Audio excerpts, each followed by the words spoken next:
They are the very lifeblood of every community and the key drivers of sustainable development at the local level.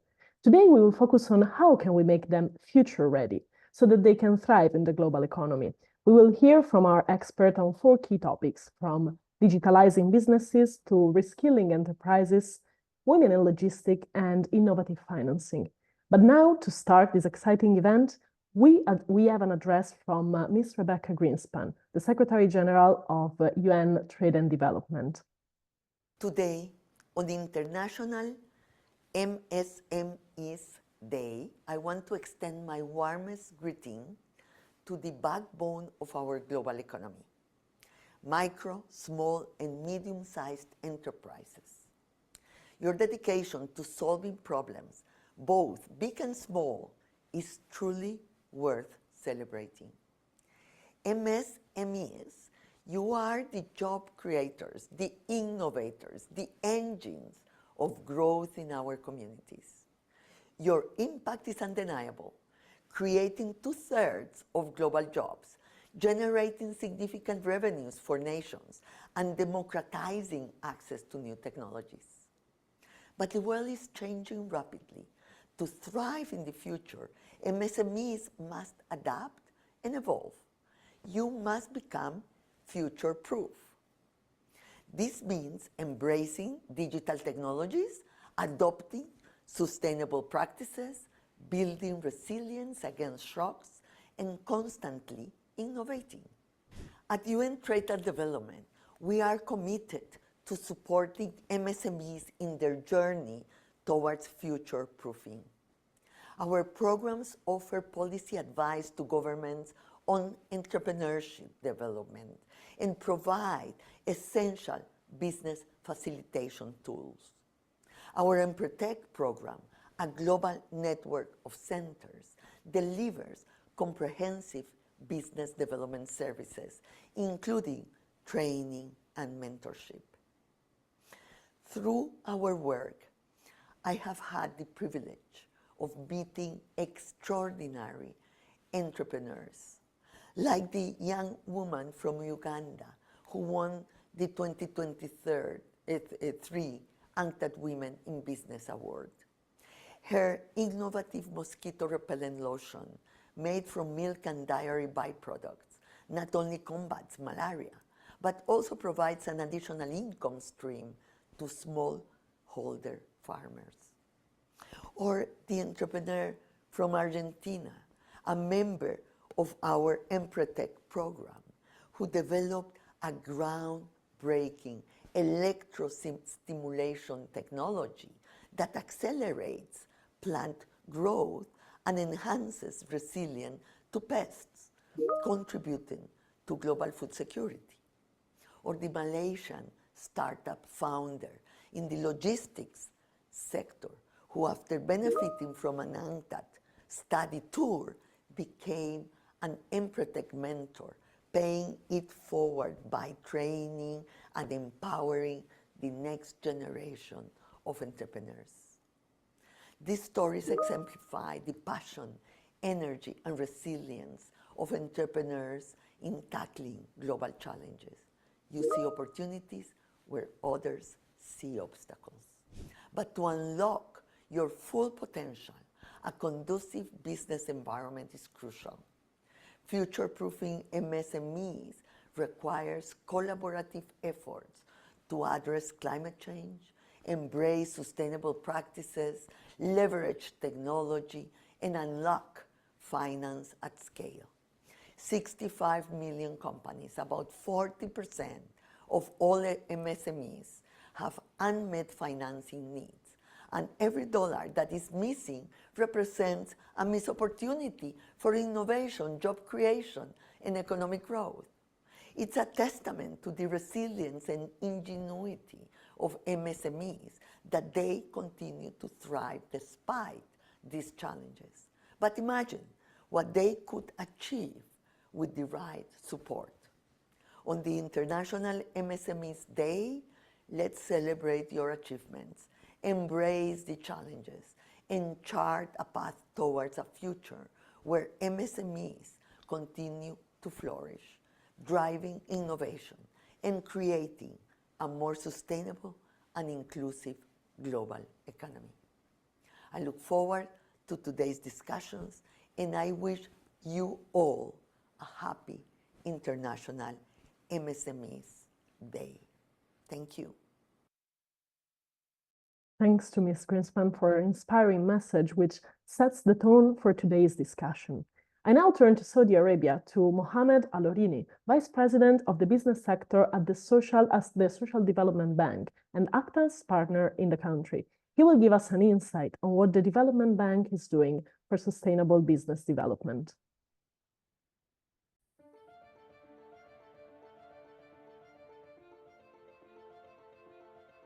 Our mission at the Social Development Bank is very clear. We empower citizens to achieve a higher standard of living, and we do so by making it easier for individuals to launch their own businesses and ultimately thrive financially. Our commitment goes beyond simply provide funding. We have multi-directional approach with strategic goals, focusing on enabling social protection, promote financial sufficiency, increase economical productivity, and achieving financial sustainability. In SDB, we provide a comprehensive suite of non-financial services designed to empower a range of customer segments. These services include training, consultation, mentorship, and business development solution. These services are delivered through programs and initiatives like Empathic Center of UNCTAD. We have conducted 47 workshops to empower over 1,200 entrepreneurs. Our initiative, Jadda 30, is a community of entrepreneurs where entrepreneurs interact with each other through affordable co-working spaces. SDB Financial and Non-Financial Services has contributed to a story of successful entrepreneurs. Like Lena. Lena's approach to produce sustainable products from palm leaves, a local treasure, which is aligned with the United Nations Sustainable Development Goals. We are committed to build a greener future. Moving on to another successful story, Abdulaziz Hydroponics Farm has also been funded and guided by SDB. He utilizes technology to cultivate local products all year long. This is not only empowering him as an entrepreneur, but also promotes sustainable agricultural practices. Amin Care is a wonderful story of an entrepreneur who solved the problem for healthcare accessibility. Ahmed built a mobile app to help people who struggle to find physical therapists. His solution, bring the therapist to the patient house. This innovative approach promotes better health and convenience. Today we celebrate MSMEs, the backbone of our economy, and we extend our heartfelt thanks to UNCTAD for their unwavering support. We look forward to continue our collaboration to drive innovation and inclusive growth.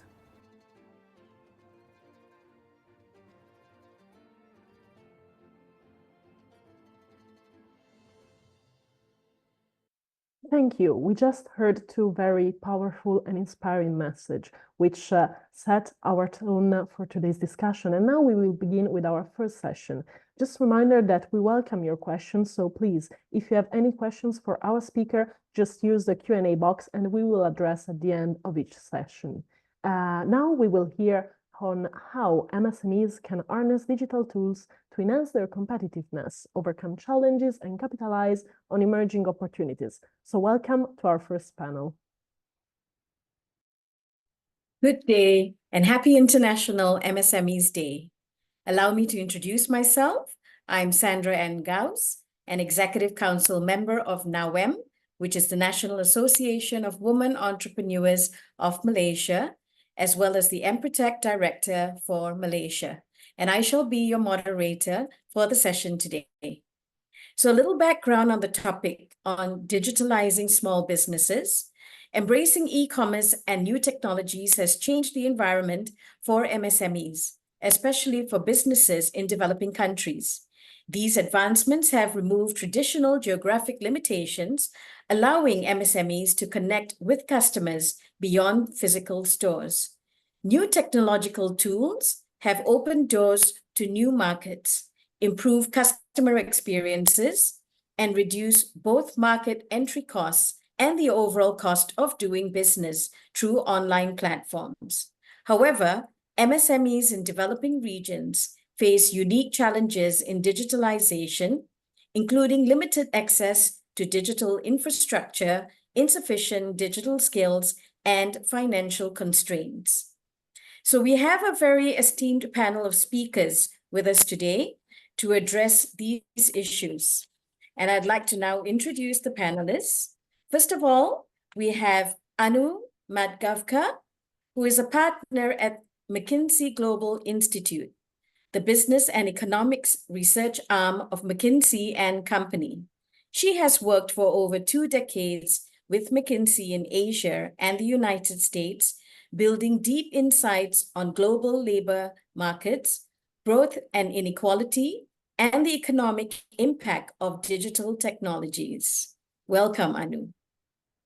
Next, we have Mr. Kabelano Rampa, who is a young African visionary and international trade economist who has studied, worked, and founded organizations in both Africa and China, currently establishing a North America division and heading diverse teams spread across multiple time zones.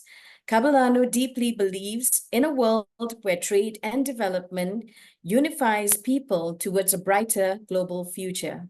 Welcome, Mr. Kabelano. And third, but not last, is Elena Meyer-Besting, who is an economic affairs officer at the Trade, Investment, and Innovation Division of the United Nations Economic and Social Commission for Asia and the Pacific, ASCAP, where she leads ASCAP's programs on innovative finance for women entrepreneurs and climate and gender responsive investment. So welcome, dear esteemed panelists. Could we now start with Anu? You have co-authored the new McKinsey report on productivity of small businesses. Could you share with us 3 main findings on how new technologies can boost their growth? Over to you, Anu. Thank you, Sandra, and big thanks to UNCTAD for including me in today's really important event and panel. Our global research study revealed, I think unsurprisingly, that MSMEs are the backbone of the global economy, but also that they struggle with productivity.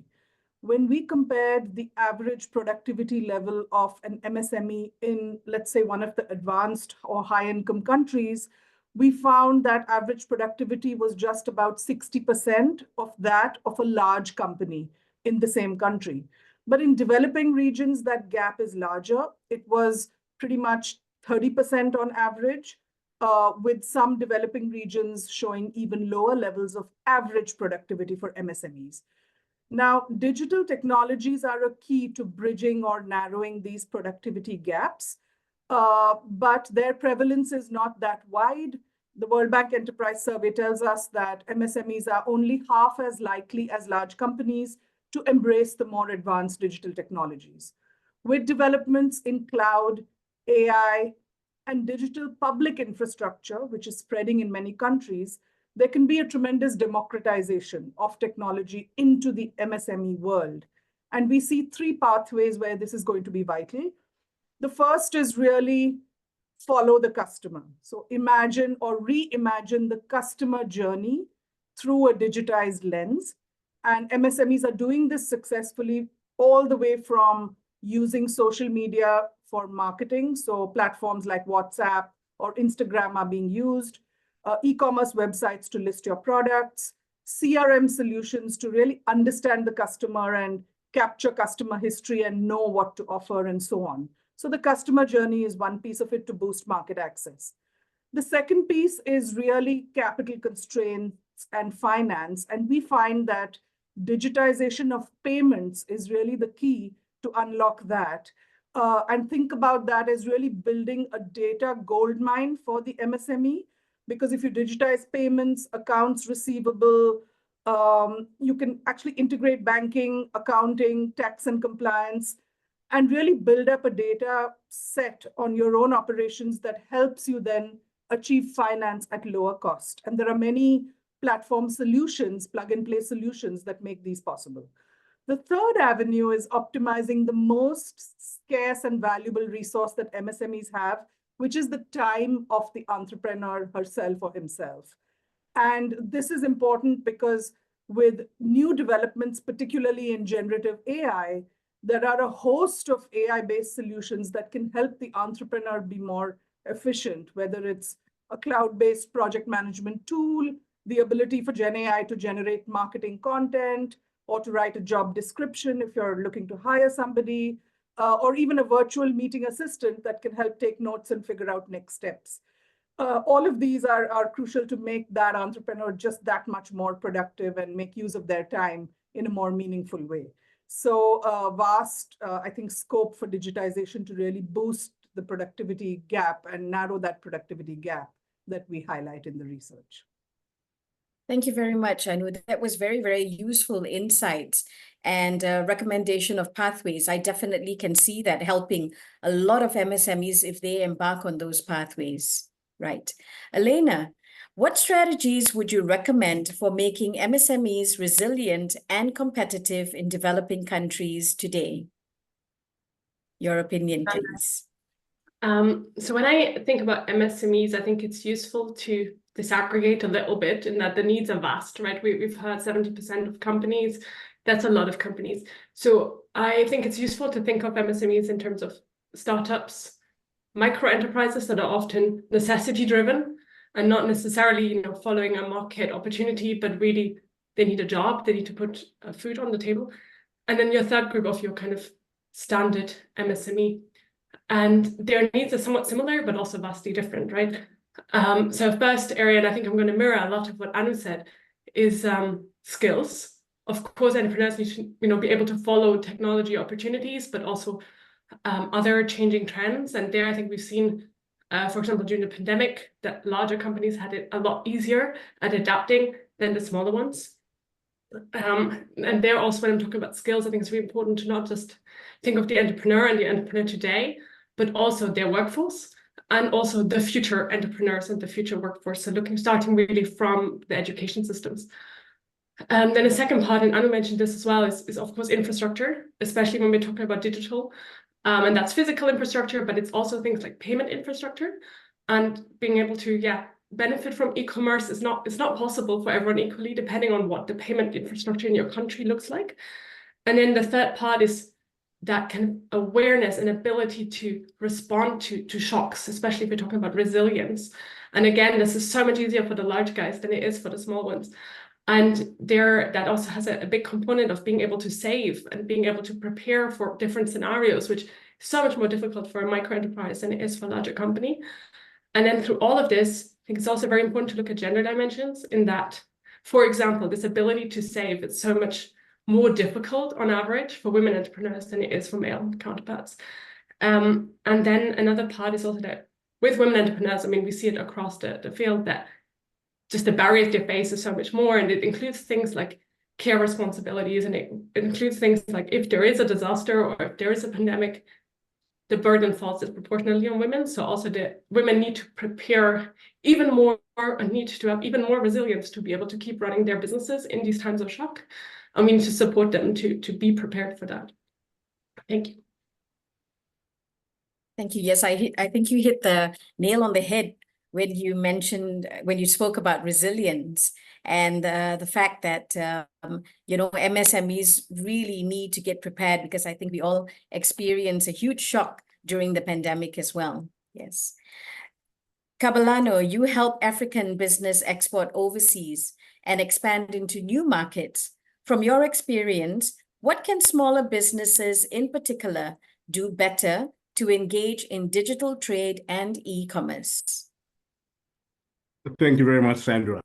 I really think the first and foremost important thing to mention is that whatever they do in terms of digital tools, it should be based around the premise of creating customer value, creating customer trust, being able to make sure that creating customer flexibility.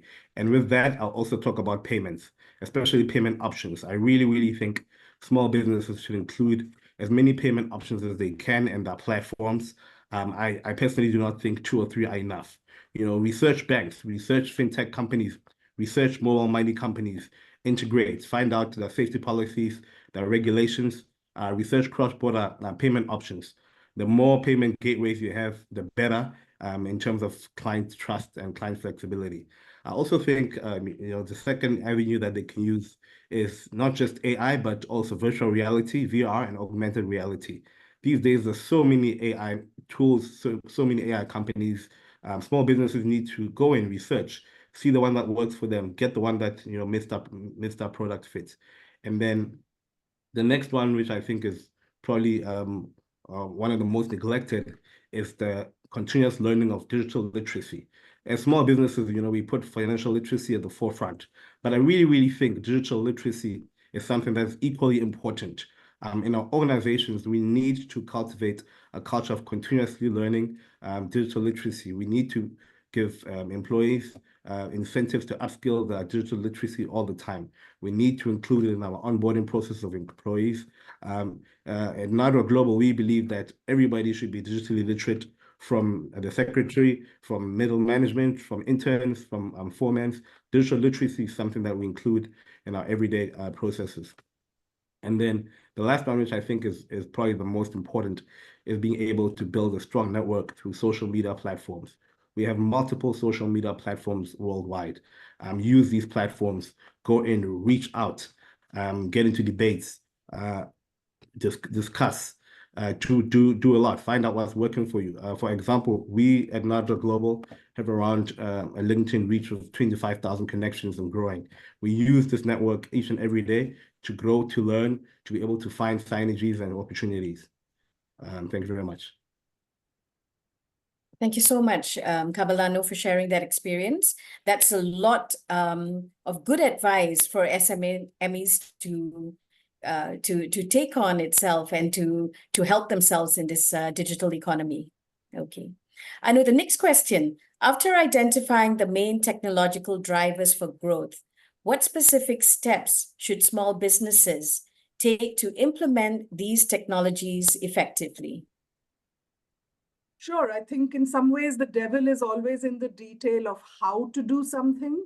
And that's where I think businesses can take advantage of the tailwinds or the forces that are sweeping many of these economies, but then also be proactive in finding ways to build digital capabilities. So I think the first idea here is really in the spirit of saying leverage and lean into public infrastructure, increasing sort of public sector or public policy requirements that encourage small businesses to digitize, both enable and encourage. So we are seeing digital public infrastructure in the form of, let's say, digital IDs for small businesses or taxpayer IDs. We are seeing more and more regulator and government attention on digital filings for tax, for compliance, digital payroll. There's a push that the regulatory system is creating, and that's actually very productive and useful for small businesses. So rather than defer that or avoid it, actually lean into it, because it's a way to make yourself kind of more efficient.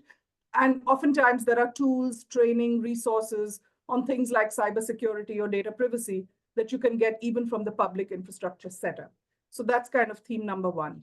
Theme number two is don't try and do this alone. So from our research, we find that it's really about interactions and networks, that you can learn all sorts of things. There are knowledge spillovers, as we call them.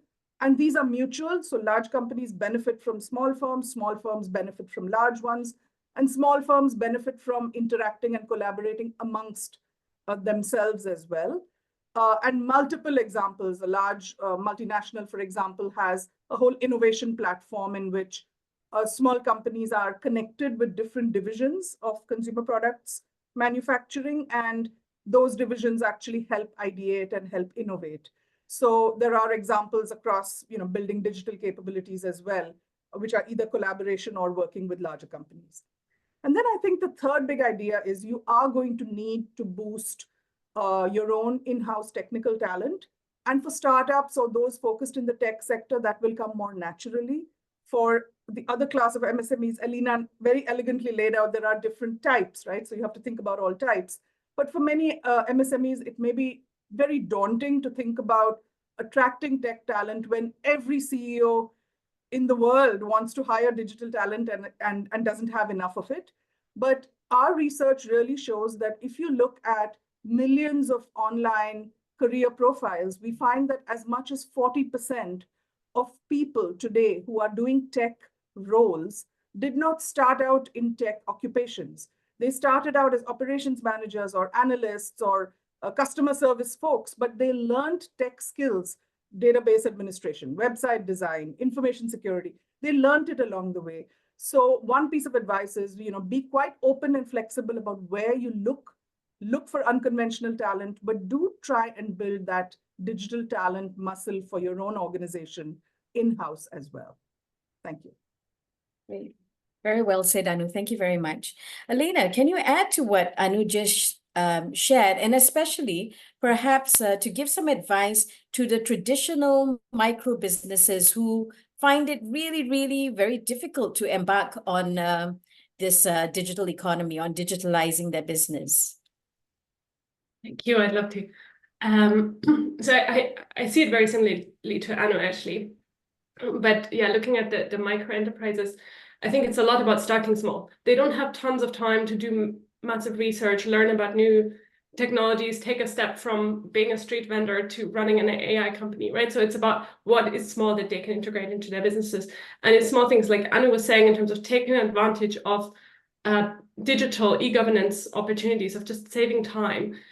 Like Kabalana was also saying in terms of what are time-saving technologies that they can maybe integrate that are also easy.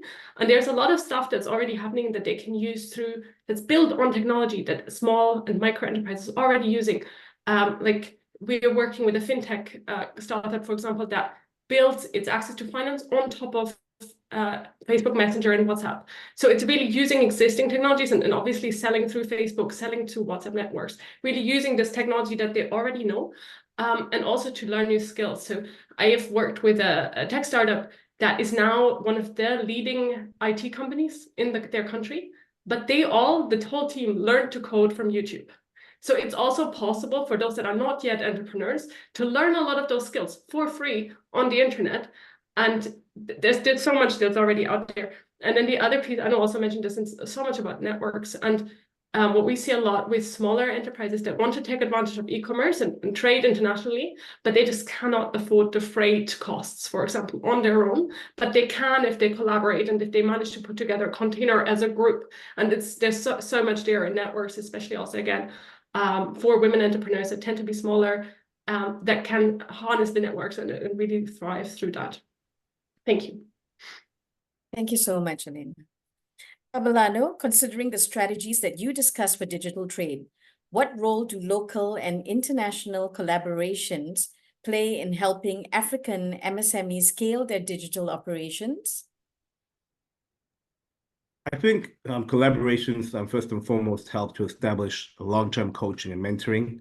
A lot of small businesses need this, and once they collaborate with larger, bigger companies, they're able to gain skills in digital trade and cross-border e-commerce, and develop their techniques. Another big one is I really think it's a good catalyst to pull MSMEs and small businesses to platforms like these, to conferences, to trade exhibitions that otherwise usually just give an opportunity to bigger, more international companies. So collaboration actually opens the door to be able to be in platforms like this. And then the last one, which is actually maybe even reinforcing what Elena was saying, is building an international ecosystem of support where they're able to work through networks to build capacity, to be able to trade with different partners all around the world. So an international ecosystem of support is probably one of the most vital things that collaborations with international firms will definitely create. Thanks. Thank you very much. Yes.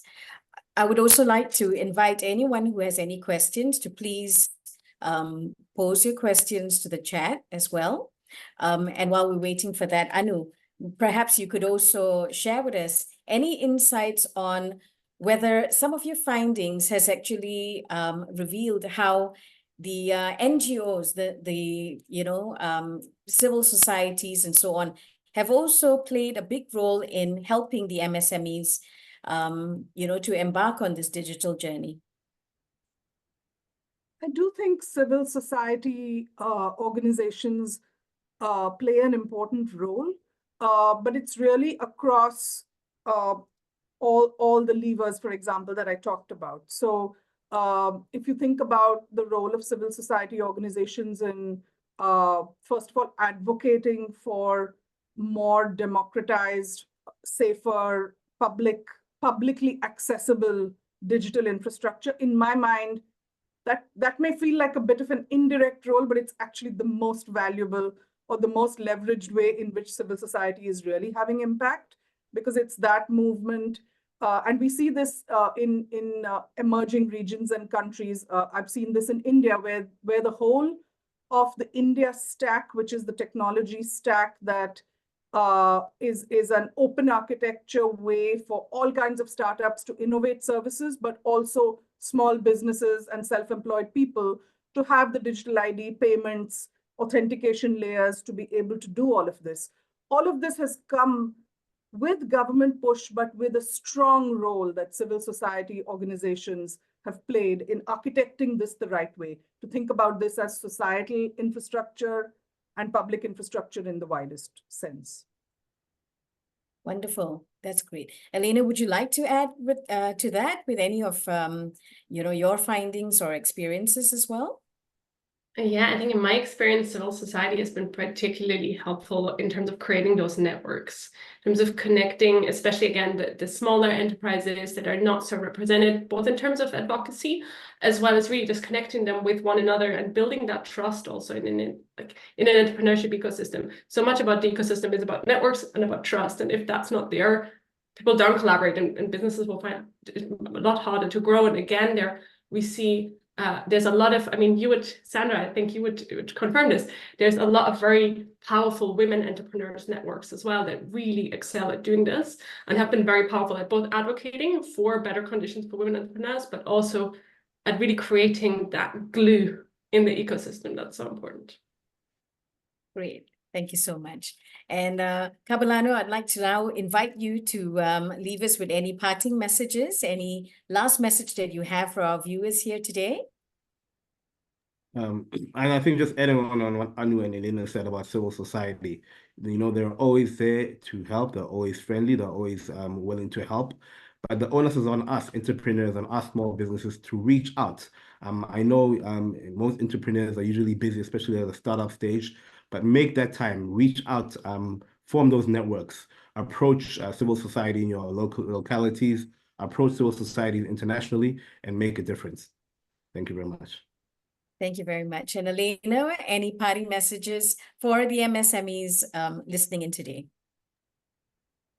We see you and we know you're doing a really hard job, but we're here to support you. Thank you very much. And finally, Anu, I'm sure you've got some good advice for everyone here as well. I just think we must acknowledge that MSMEs literally generate half of all the business output of the world, and no discussion of productivity, economic growth, resilience, or livelihoods can be complete without this critical pillar. So I think their work is hugely appreciated, and a lot of resources are available and should be used to kind of boost the outcomes for this critical part of the economy. Thank you so much. And thank you so much to our panelists this evening. And thank you very much to the audience here today. I'm sure that this session was very, very insightful and useful for all of you. So I'd now like to hand control back to Nadia. Thank you. And thanks to all our first panel for your insightful contribution and the discussion. So now we have another message from another strong partner of UNCTAD in entrepreneurship development, which is SEBRAE. So I'm happy to introduce to you President Decio Lima, who will highlight the importance of a supporting ecosystem for MSMEs development. Olá, pessoal. Hoje celebramos o Dia Internacional da Micro, Pequena e Média Empresa, data criada pela Assembleia Geral da Organização das Nações Unidas. Por isso, estamos aqui reunidos, para ampliar a conscientização sobre esse importante segmento da economia mundial. Eu começo cumprimentando os participantes presentes, empreendedores, lideranças e gestores de agências de pequenos negócios de todo o mundo. Parabenizo também Rebecca Gruispen, secretária-geral da Conferência das Nações Unidas sobre o Comércio e Desenvolvimento, por esta importante iniciativa. Em todos os países, os pequenos negócios são responsáveis por grande parte dos empregos, gerando renda e inclusão produtiva. São reconhecidos como um dos principais impulsionadores da redução da pobreza e do desenvolvimento sustentável com equidade. As micro, pequenas e médias empresas têm ainda uma característica marcante: a capacidade de gerar postos de trabalho para os grupos sociais mais vulneráveis da sociedade, como as mulheres, jovens e pessoas de família em situação de insegurança econômica. O SEBRAE é reconhecido como o principal porta-voz dos pequenos negócios no Brasil. Somos a 6ª marca mais admirada em ranking nacional entre as organizações e empresas do país. Neste dia de celebração, devemos reforçar o papel dos pequenos negócios na geração de empregos. Em 2023, de cada 10 empregos criados no Brasil, 8 foram gerados pelos pequenos negócios.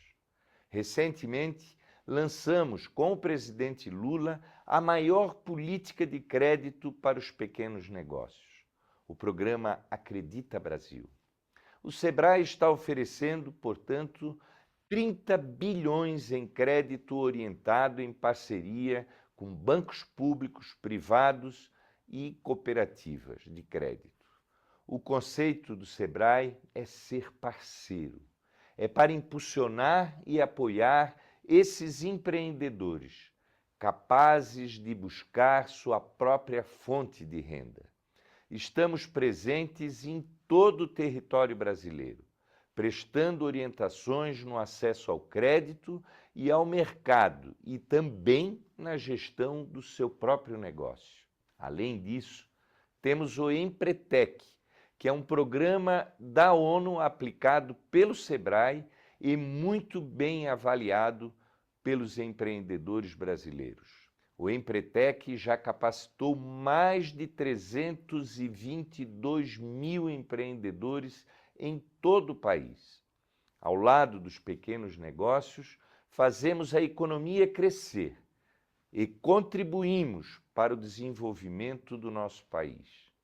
Hoje, empreender é um dos principais sonhos do povo brasileiro. Por isso, concluo citando aqui Machado de Assis, um de nossos maiores escritores da literatura. Não é em terra que se fazem os marinheiros, mas no oceano, encarando a tempestade. Desejo a todos vocês um excelente evento. And thanks to President Dacio Lima. So now we move to another critical topic, which is reskilling business. The next session will delve into the necessity of upskilling, reskilling, in order to build resilient enterprises. So please welcome to our next session.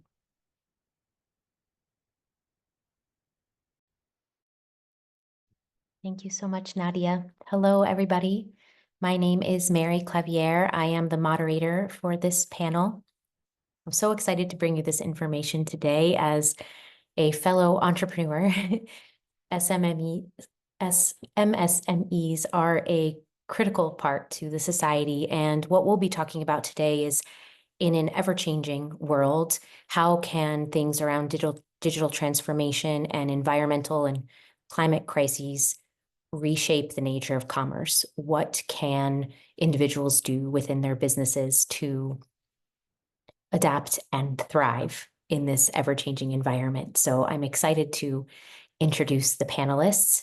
A few of the themes today are around what has changed that requires a revisit of educational curricula. Given the rapid pace of digital transformation and growing emphasis on sustainability, how can small businesses effectively integrate these aspects into their business strategies? And how can upskilling and reskilling initiatives be customized to address the specific needs of businesses? So I'm very excited to introduce the panel today, starting with Ms. Maria Sobran Bernal. She's been working over the past 6 years as a policy analyst at the OECD. In her current role at the OECD Center for Entrepreneurship, SMEs, Regions, and Cities, she studies entrepreneurship education and skills for SMEs and entrepreneurs with skills for the green and digital transition. An OECD IADB study on innovative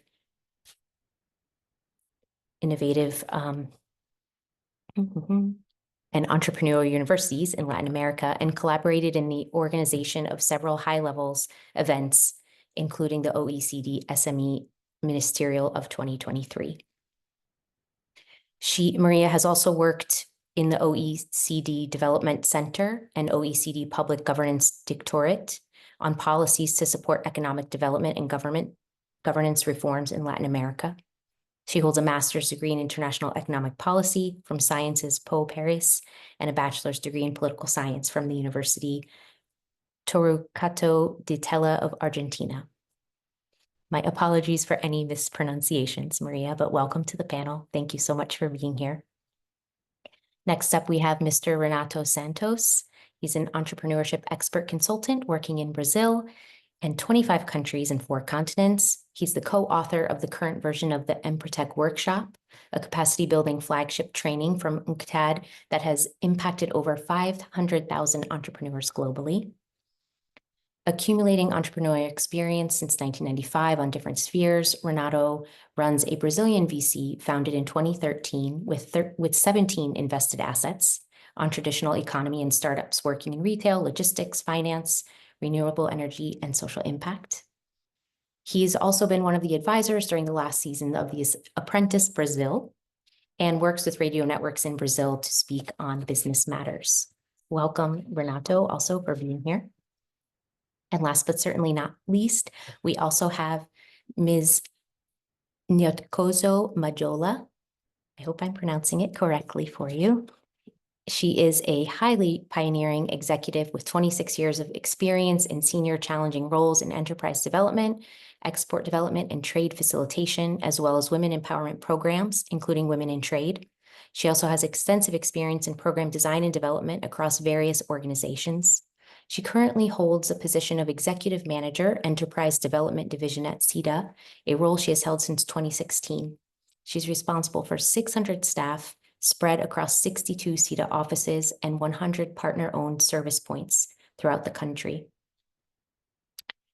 Nyotkozo possesses strong board leadership and corporate governance skills, having held key board positions including committee chairperson, non-executive director, and trustee. So I welcome all 3 of you to the panel.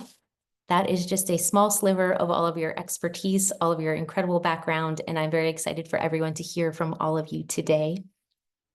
We will start with Ms. Nyotkozo Majola. Given your extensive experience with MSMEs, what are the key obstacles these businesses face when they try to become more innovative, and how can targeted skills development help them address these challenges? Thank you very much, and thanks for the opportunity to participate in this panel discussion. I don't know why my video is not showing, but I'll just continue. I can see your video. Yeah. Oh, okay. Okay, I can see it from this side. So I think from South Africa's side, is really limited access to finance, especially for innovative projects, and more importantly, from traditional financial institutions, where innovation or rather innovative businesses sometimes are viewed as more risky compared to others, and are therefore subjected to very stringent lending criteria. So access to finance for innovative businesses is still a challenge, to the extent that most entrepreneurs end up resorting to other alternative sources of funding, like crowdfunding and venture capital funding. The second one is really the skills deficiency when it comes to innovation, because most MSMEs are owner managed. I think in the case of South Africa, about 69.5% of small and medium businesses are owner managed, and therefore that poses a problem of technical skills that are required for introducing innovation in the business. The third one is also the regulatory hurdles that small businesses face, especially when in those sectors or instances where they need to go through various approval processes for more innovative technology, or where they want to venture into more innovative products. And the whole idea of, or rather situation of being owner managed also comes with different problems, because it doesn't give them an opportunity to work on the business and be able to have a bird's eye view of their businesses holistically, because most, if not all the time, they are so, consumed and focused on what is giving them the bottom line, and therefore tend to neglect the other important areas. And then the third one is really the difficulty in transitioning and in forecasting future change, for the very same reason that I've just mentioned, of internal capacity. Lack of external collaborations and networking opportunities is one of the things that small and medium businesses don't always prioritize. And therefore they need the external reinforcement from agencies like CEDA that I work for, to bring that external support to their businesses. So targeted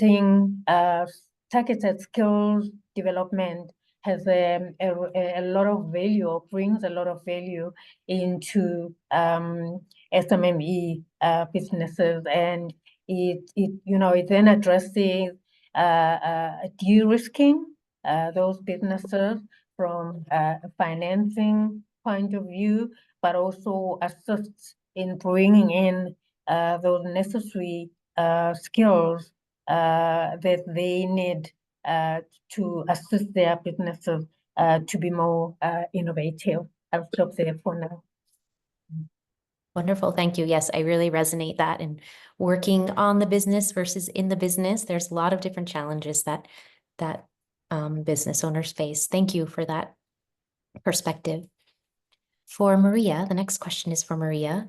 The OECD has just published a report on the upskilling and reskilling of entrepreneurs, particularly focusing on new technologies and sustainable practices, a project you've been involved in. From the findings, what are key elements that should be included in educational programs to prepare MSMEs for the future market?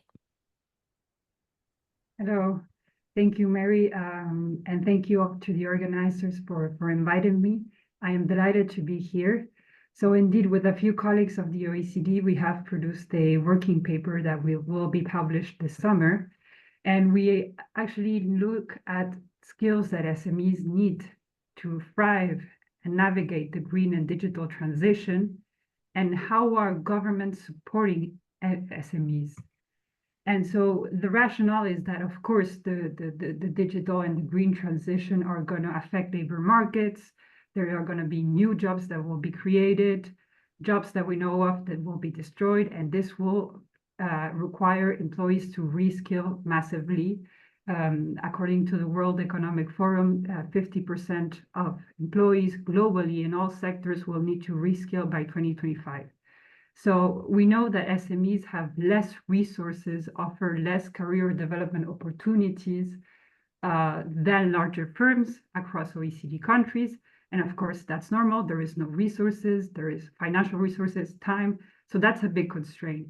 So in this study, we really try to see, well, okay, what are governments doing to support SMEs?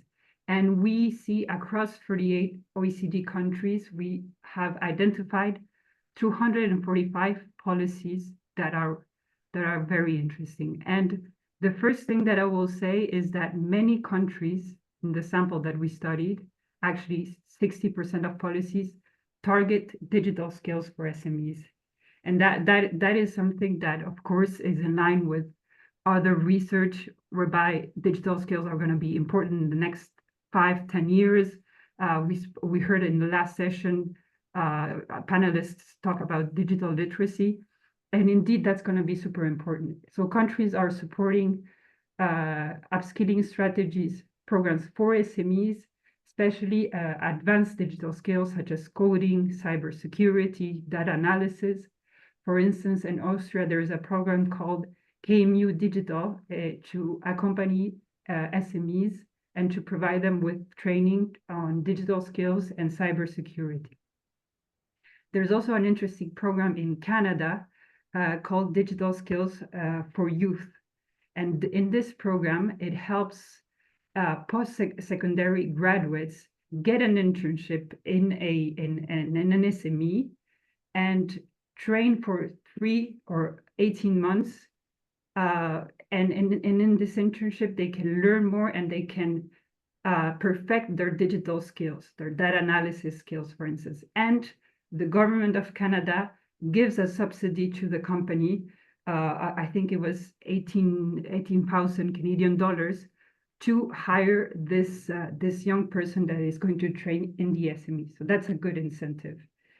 Another thing that we see that we think is really crucial is that a few countries are implementing upskilling strategies in the sector of soft and transversal skills, meaning communication, risk management, project management, leadership, everything that is transversal competence in general. And this will be super important in the years to come, because as technology advances, we don't know the limits of automatization.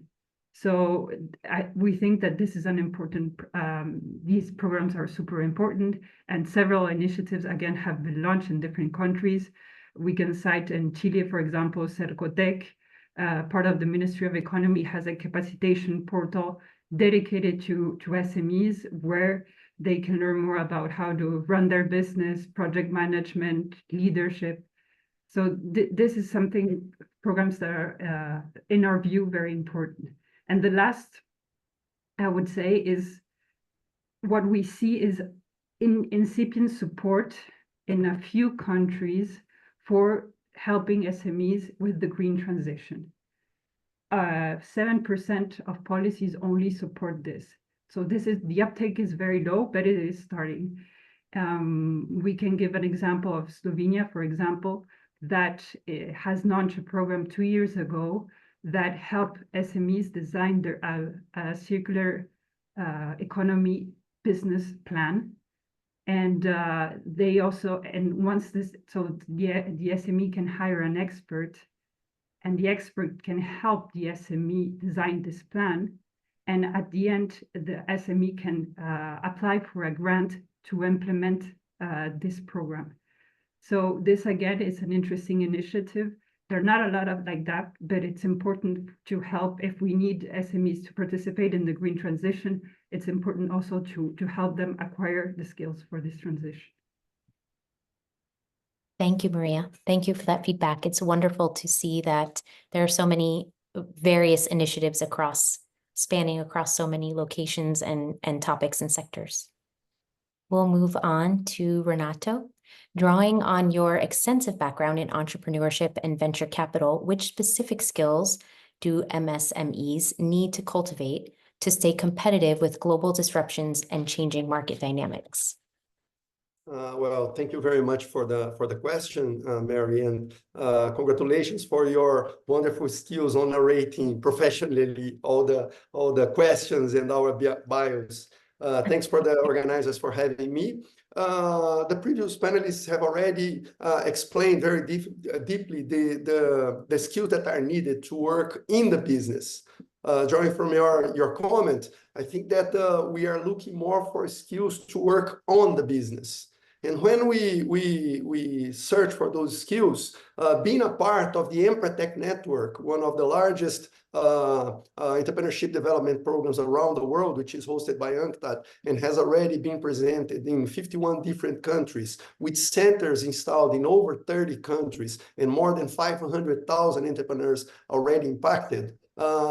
My main concern is always with the behavioral aspect of the entrepreneurs that we are trying to fund or to support.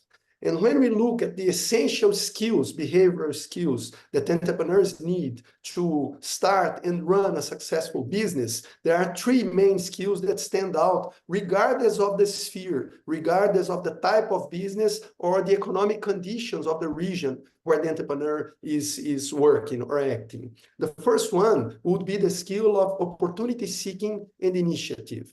In the world where we live today, and especially for MSMEs that do not have high budgets that allow extensive research on innovation, being able to locate niches or to locate opportunities that are not yet explored by competitors is essential for high growth. So we try to locate entrepreneurs who are able to identify clear opportunities, and when identifying such opportunities, to take initiative to explore them, to seize them quickly. So this is an essential ability for success. It is so critical that sometimes we will see entrepreneurs that do all the rest of the work correctly, but since they have chosen a poor opportunity, they have low growth or even unsuccessful enterprises due to the lack due to a poor choice of the opportunity they chose to explore. And sometimes entrepreneurs that are not that skilled in other spheres, including financial monitoring, team building, and other critical skills, but were very good on selecting the opportunity they chose to explore, thrive and sometimes grow even at a higher pace than other companies because of the sphere they chose. So this is an extremely critical competence for entrepreneurs to develop. Other two that are very important are, of course, resilience. In the world that we live today, with so much competition and with so many changing conditions, external factors that affect the performance of the business all the time, being resilient, which means being committed to the final goal or to the business that was created, but also being persistent on the actions and the objectives that are set, is an extremely important condition for entrepreneurs to be successful. And finally, a very important soft skill that entrepreneurs must develop is the ability to negotiate.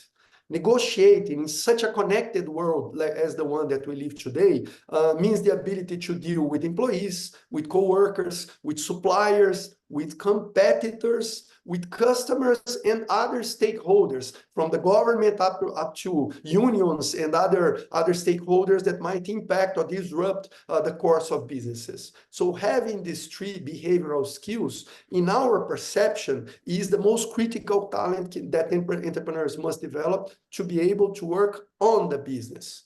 Other technical skills or the ability to deal with modern tools and modern technologies that are emerging are extremely important to work in the business. And of course, a successful entrepreneur must possess the two groups. In our case, we're more focused on the behavioral skills due to the history of working with entrepreneurs on this side of their performances. But both groups of skills are critical. Thank you so much. That's Spoken very truly. Yes, both are critical. I know we have just a few minutes left, so I'd like to have another round with each of the panelists. If anyone has any questions in the meantime, you can put them in the chat. But I'd like to go over to Ntukozo again and see what other information or parting words and advice you have for anyone watching today that is looking to upskill and reskill from where they are right now. Thank you very much. I think one of the most important things, I think Elena mentioned them earlier, is market segmentation. So for BDS organizations like ours, your support programs can't be homogeneous because we work with businesses across the business life cycle. So it's very important to have sector-specific business development support. So one of the things we do as CEDA, we have about 100 incubators in the country that we are supporting in partnership with other private sector and public sector stakeholders across, different sectors of the economy, manufacturing, agriculture, even, digital economy. That is really important. The second part is also being innovative in the channels of delivering support for the different segment of the market. One of the things we do, we are in partnership with the Sherry Blair Foundation in rolling out support programs through the Venture Capital Support Program. We're also in partnership with the International Trade Center. We are the host in South Africa for the She Trades program, and that allows us to also bring, international best practice in South Africa across a range of support for the export-ready and innovative type of businesses. The last one, which I don't want to leave out, an EmpriTech. Yeah, program. Thank you very much. Thank you so much. I'd like to quickly go to Maria and Renato if we have just a few moments of your time for any final words. Thank you. Thank you. So no, just a final words. Our study doesn't provide any policy recommendations, but we saw a lot of good practices. And our conclusion is that we need more tailored programs for SMEs, right? Not just general training programs, because SMEs, again, don't have time, don't have resources. And all the tailored programs that we saw that were accompanied with financial incentives, grants, or loans are important because they generate higher uptake. And it's an incentive for SMEs to actually take the program, to take the training or train their employees. Another thing that we consider important is that we are in the middle of the generative AI revolution. We don't know where it's going to stop. And in that sense, for instance, we saw now that coding can be automatized or can be generated by AI. So really, digital skills, what are the skills that we need is actually a question mark a little bit, right? So as Renato was also saying, soft skills here are going to be super important. Help SMEs with their leadership ability, their ability to negotiate, their ability to manage their business is going to be super important. And so we highly encourage policymakers across the globe to provide more of these programs. And thank you, Maria. I'd love to get to Renato too, just before we close. I know that there's so many amazing things to share. Renato, if you could please, any final thoughts as well? Thank you, Mary. Thank you to all the participants. Just to state, for the entrepreneurs that are watching us today, you have heard about a series of skills that are important for your success in your development. But one of the most important skills is the ability to self-educate. And today, in the world that we live today, there are so many tools available for yourself to develop and to enhance your abilities that go from YouTube, online games, publications. So the most important issue here is also to develop your ability to self-educate and to self-develop your competences in order to make your businesses thrive. Thank you very much for having me, Maria. Mary, it was a great pleasure to be with you today. Thank you. Thank you so much. Thank you to all of our panelists. I encourage anyone watching to please go follow them on LinkedIn, connect with each other, and keep upskilling and reskilling for your future. Thank you so much for joining us today. Thank you. Thank you for our speaker and for this amazing session that you led. And now allow me to introduce you to a visionary on enterprise development. He will present us tools that help business leaders keep the course and test future fitness.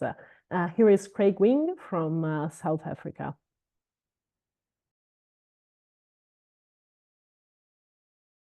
Now, as entrepreneurs, startups, and companies of all kinds, have you ever considered what are the attributes that ensure that you'll be future fit, i.e. ready to succeed in the future? Well, that's what my research is all about, where I've spent 5 years understanding what are the elements, as well as over 20 years in my personal as well as professional life to understand what makes companies successful in the future. And that's what I'm going to be sharing with you today in a very short 5 minutes. Now, this is what my research has primarily been about. It was grounded in a doctoral research and over 250 years of experience from CEOs, executives, and all kinds of senior leaders to understand what are those 25 attributes that make you future fit. So there's 25 different attributes that fall into 3 key categories, those being leadership, organization, and landscape. And because of the lack of time, I won't go into each one of these attributes over here, but what you can see that within the attribute and within the bucket of leadership, we've got 5 attributes: mindset, vision and values, alignment, team, and leadership. More importantly, what you'll see is you'll realize that these questions over here are not completely objective, but they're very subjective. This is really important for 2 factors. One is you subjectively create the future of your organization, both you and your team, as well as everyone around you in your ecosystem, or even those that may be employed by you, right? So one is it's a subjective measure. The other thing that's really important is because the future is subjective, we need to understand what is the view of those that are trying to create the future to ensure a sense of alignment. So mindset, vision and values, alignment, team, and leadership are the first set of attributes within the first bucket of leadership. The second broad bucket over here is organization. This encompasses 11 different factors: operations, technology, business model, culture, investments, agile and entrepreneurial approach, metric, risk-taking, experimentation, codification of past, or governance and audit. Again, I'm not going to go through these in depth. You can pause the screen over here and read them at your leisure. What you will realize though is the top 3, operations, technology, and business model, are typically the ones that we'll cover in a business plan or some kind of strategy moving forward. Even though we know all the elements listed here, 9 to 16, are vitally important for an organization to understand to create robust businesses for the 22nd century. Now, why is this a really important area? Is that most organizations will spend investment, decisions, and time and resources around the bucket of organization, right? Because it seems a lot easier for you to optimize here than anywhere else. The final bucket is landscape, and I've called it a landscape, not a marketplace, because with new competitors coming into an area that you don't know yet, it is a landscape you operate in, not a marketplace.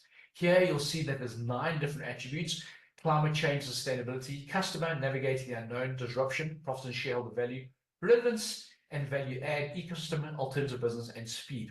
Again, what you'll see over here is traditional business analysis doesn't allow us to think about this level of granularity, which my analysis does. Right? So there's 9 elements over here, 9 attributes over here. There's 11 within the bucket of organization and 5 within leadership. Now, this is really important because what this shows us is it shows us, even though it may seem that organization is the most important, according to my research, we go a step further and we realize that it's not. Now, have you ever considered the question, how much more important is leadership than organizational landscape, as per the definition that I've shared? Well, I scoured the research, I spoke to academics, I read as much literature as available, and there wasn't a definitive answer. However, my research does show that when normalized against the organization, leadership is 50% more important than the organization itself. I.e., for all the resources that you spend, which do not mean money, it means all the other resources encompassed within, you need to spend 50% more around leadership development than the organization. And even more so, landscape, you need to spend 10% more. Over time, these numbers kind of normalize around organization landscape, but leadership is still always the most important thing by a 30% premium. So if you want to succeed in the future, if you want to ensure that you're more successful in the future than now, it's about understanding how the 25 different attributes interplay, which you can see by the previous attributes that I shared with you before. But more importantly, on this very important day, to focus upon leadership, to focus upon yourself, to understand how is it that you affect not just your business, but also how do you show up in a workplace? How do you create psychological safety? How do you create a growth mindset? Because it's the leadership of the organization that is fundamentally the most important within curating and increasing your future fitness. But it is about understanding leadership, organization, and landscape. And if you want to learn more, please do contact me. Now, Thanks to the word of Craig Wing. And now we move to our next session, to another crucial topic, which is the role of women in logistics. During this session, we will explore the significant contribution that women are making in the logistics sector and also address the challenges that they're still encountering, so as to discuss strategies to enhance inclusion and leadership opportunities. So please, thank you and welcome to our next panel. Hello, my name is Visila Bokoko, and I have the pleasure to moderate this panel where we're gonna just talk about women in logistics. We all know the logistics sector is pivotal in global commerce and has demonstrated remarkable resilience in the face of challenges such as the COVID-19 pandemic and also ongoing disruptions in the global chain value. Yet, women entrepreneurs remain significantly underrepresented, holding less than 25% of entrepreneurial roles in this complex industry. What we're trying to do in this session today is to address the dual goals: why women are underrepresented in logistics and how the sector can evolve to become more inclusive. We're going to explore the unique challenges that women entrepreneurs face in establishing and growing their logistics businesses. The key discussion points for today will include the importance of networking, mentorship, access to continuous education, and building a supportive talent pool. And for that, we're going to have amazing panelists that I have the pleasure to introduce. We're going to start with Dana.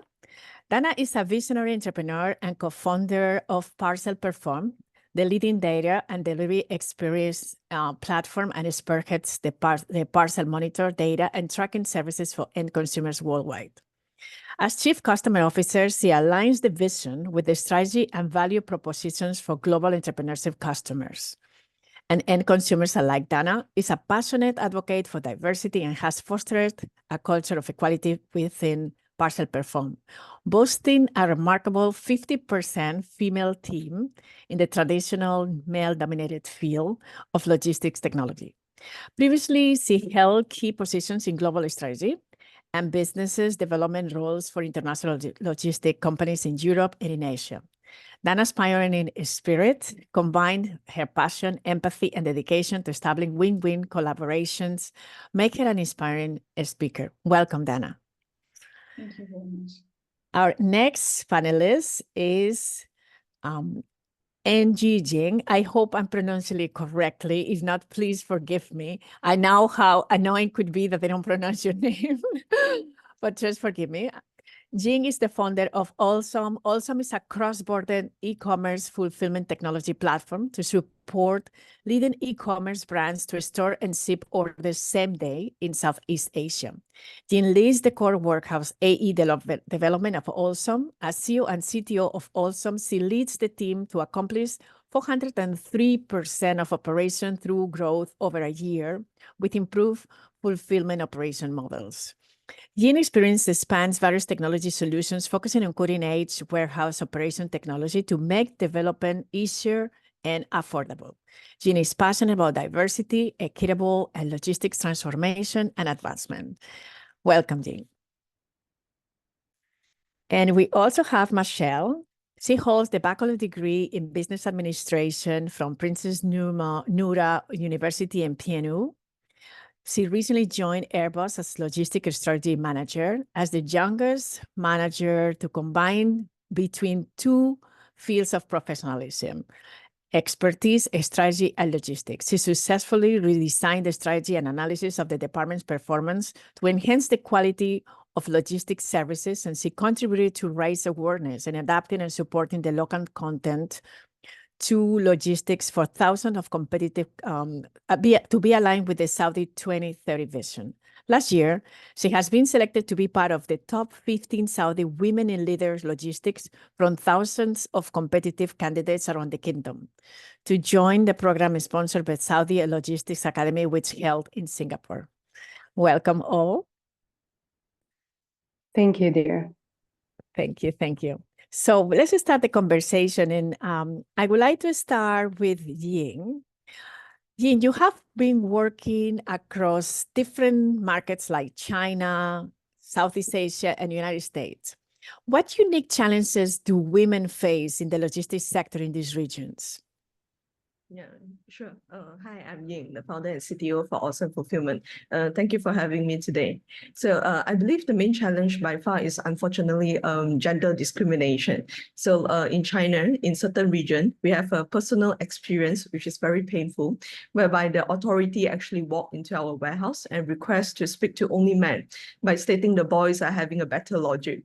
So unfortunately, at the time, we only have 6 employees and all women. So therefore, things can be really hard sometimes to move through because of gender. So in Southeast Asia, we work in Malaysia and Indonesia and Singapore. So the gender discrimination happened in a different way, but unfortunately still there.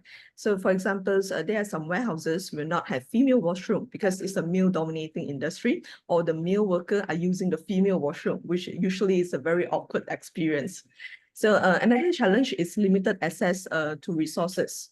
So we even actually spoke to like a top tier VC for fundraising, but the questions being asked sometimes are not relevant to the business. It will be, are you single, married, and when do you plan to have kids, which are totally irrelevant. So sometimes a female can be less preferred and excluded. So it didn't actually give women in the same chance for opportunity. But of course, the good news is that not everyone is that bad. Just the bad news is the bad one is really bad. So stay strong. Thank you. Thank you, Ying. Dana, at Parcel Perform, you have cultivated a workforce that comprises 50% of women, an impressive achievement in logistic technology. Can you share some practical measures and initiatives that they were key to fostering such an inclusive environment for you? Yeah, sure, absolutely. First of all, I think it's great that we have an all-women panel. So thanks a lot for I think that already paves the right way forward. Yeah, indeed, with Parcel Perform, we are a logistics technology company, so we're a software company, but we have more than 200 employees across 7 offices, and more than 50% of them are female. And obviously, there's a lot of stuff we can put in place to make sure that we can achieve that. The first step is always attracting the right talents. And I think it starts with the leadership of the company itself. I think we would struggle a lot more to encourage females to join if I wasn't the role model or very present in the hiring process. I think throughout the process, there's quite a few initiatives one can drive to make sure that we are encouraging females to apply for the roles. It starts with the job descriptions.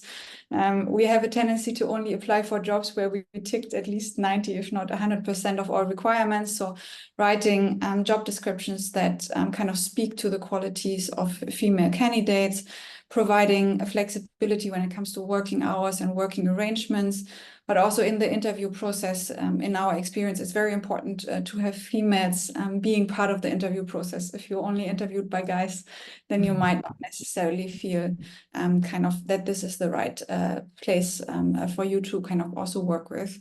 And I think the second element here is also retaining the right talents. So obviously, women tend to multitask a lot better than men, which also means that they sometimes have different engagements outside work, like taking care of their family, taking care of their kids. So I think it's very important that we as a company make, first of all, sure that we have a bit more flexible work arrangements, making sure that they don't necessarily have to have a 9 to 5 p.m. Kind of role, but they can work and be as effective and more effective than many others in their own time. So they have the opportunity to collect their kids or take care of everyone else.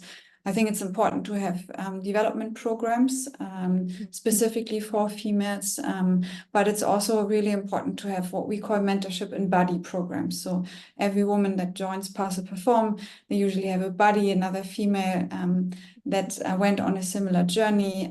We make sure that we have mentorship programs, and this is not your direct boss because you talk to them already every day, but likely someone from a very different area of the company.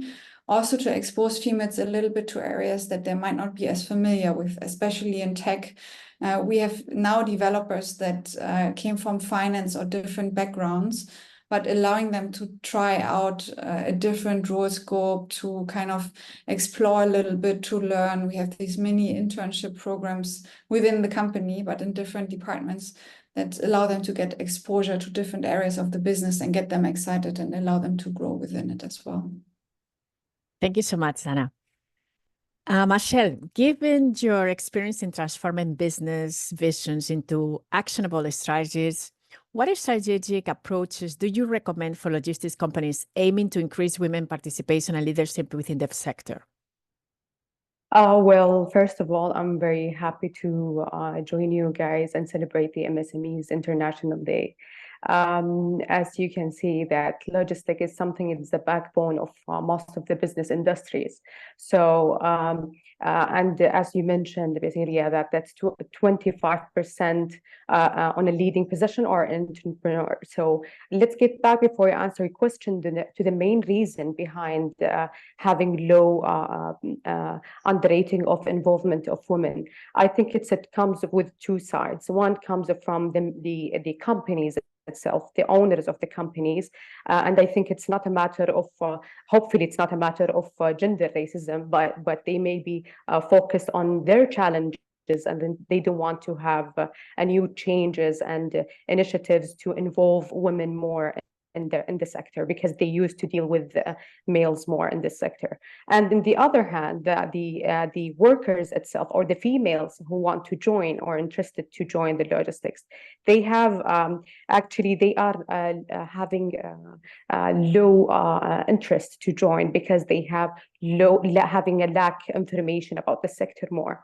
So my strategy, there are a lot of strategies that I could give, but because we have a tight time, I might just give the companies and founders to follow a strategy that could involve women by entering or having a training programs in their companies, and they will get benefits. It's a win-win situation, because you will hire them and they will support you at your daily work, and then they will reduce the working load. At the same time, you let them as a social services for your community, let them be involved and know the multiple functions about the logistics, and let them decide which function they see themselves suitable more. And also for the women, nowadays, actually, after the pandemic and after what's happening and the huge booming of e-commerce, the ladies and females have been knocking the doors to enter this sector. So we have to be more, as an expert or as an entrepreneur, more welcoming to share the knowledge and to share the simple questions about the daily work on the working or the workflow of the goods to be delivered, for example, and also to be, as mentioned, role models, that it's not something that you could be afraid of unless you have a lack of information. So of course, you as a woman, I would encourage you to join, and also to have and improve your self-learning, because you will be through multiple challenges to have information and to search for the best people who could give you an advice, or even to have some certifications and keep it up to date to be involved more. Thank you. I really could feel the passion that the three of you have about logistics. And I think this is what we really need. We need women who really are passionate, because as you said, more or less, you all say the same. A lot of people have no knowledge about what is this sector. And that is also why it prevents some females to just be away from the sector. But the way you explain it, it's like, wow, we need to get in there. Michelle, I will stay with you. And I would like that you can provide us some examples about how promoting women in leadership roles has benefited your projects or the organizations that you have worked with. Okay, let me share with you my experience journey. Maybe then some people they will get influenced by. Before, at the early stage after my graduation, I have entered one of the biggest pharmaceutical international companies, and I have been responsible about the supply chain. And then when during time I was searching about the small information, and I've been struggling to have this. So because I don't have people who's expert in logistics even with my small circle. So and then I realized that you have, as a woman, to as mentioned before, to have a self-learning. You have to focus on the self-learning and to be able that it's a part of the challenges. Some people sometimes they don't even share for any other sectors. They don't share information. Sometimes you want to get to the latest trends by yourself by searching and involving and expanding your network. So after that, I have joined Airbus as a logistics strategy manager, and then I've been through struggles and how can I manage this is complicated field with logistics also. So within the time, I've been also selected. Within my journey there, I've been selected by a Saudi Logistic Academy to be within the 15 women leaders in Saudi from thousands of candidates. These programs that you are involving in and this empowerment lead you to be more creative at your workplace. And it will open much more doors between you and other nations and other countries that you could be a partner to do the best solutions for this sector and to enhance or level up this sector. Also, based on my past experience and based on my journey within the Singapore, the Saudi Logistic Academy with the Scala, who's the one who's hosting this program, I have interacted with many CEOs and co-founders. They have shared with us the latest, the best practices. So after that, when I get back to my country, of course, I have realized the benefits. So it would have been reflected to my daily work. So I have enhanced and add some technology and systems in the warehouses that we have. I have still working on some multiple digital transformative solutions that I have adopted within my work with Airbus. And also still there is many projects which is I cannot even announce because it's still under cooking. But you have to these things that could level you up as a person, and of course it will give you the potential that you are in the right place and the highest manager will put you in a better positions. But however, I'm speaking about the women's in general and entrepreneurs. All I'm asking is empower the ladies. And because I heard many times that a couple of years ago, they are afraid to join this sector because maybe they have some mindset, which is it's a part of masculine job because it's required some activity, physical activity. However, there is nothing is called masculine or feminine jobs. Actually, we see women in military and we see women successfully doing everything with all the businesses. So I'm encouraging everyone to be part of the journey, especially that globally now everyone is noticing the importance of logistics. So yeah. Thank you so much, Michelle, for that call to action. We get it. Thank you. Yin, with your strong interest in fulfillment technology and logistics, what technological advancements do you believe can play a pivotal role in promoting gender inclusion within the industry? Yeah, sure. Thank you very much for the question.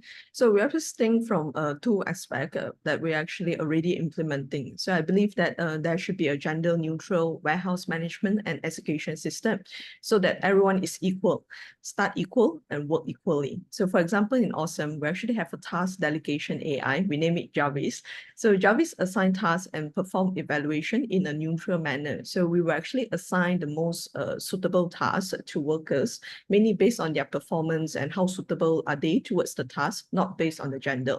So in result, all workers will take home pay based on their performance, not really based on gender itself. So another technological advancement is robotic that actually can do things better than we human beings, such as lifting very heavy cartons, where we human beings come with limitations. So with the robotics, anyone can be a great logistic worker, so both men and also women. So we're really looking forward to make it work. Thank you. Very good. Thank you. Thank you so much, Sing. And Dana, as a passionate advocate for diversity, how have mentorship and professional network contributed to your success in the logistics sector? And can you provide insights or examples of how these elements can be structured to support more women entrepreneurs in becoming leaders in logistics?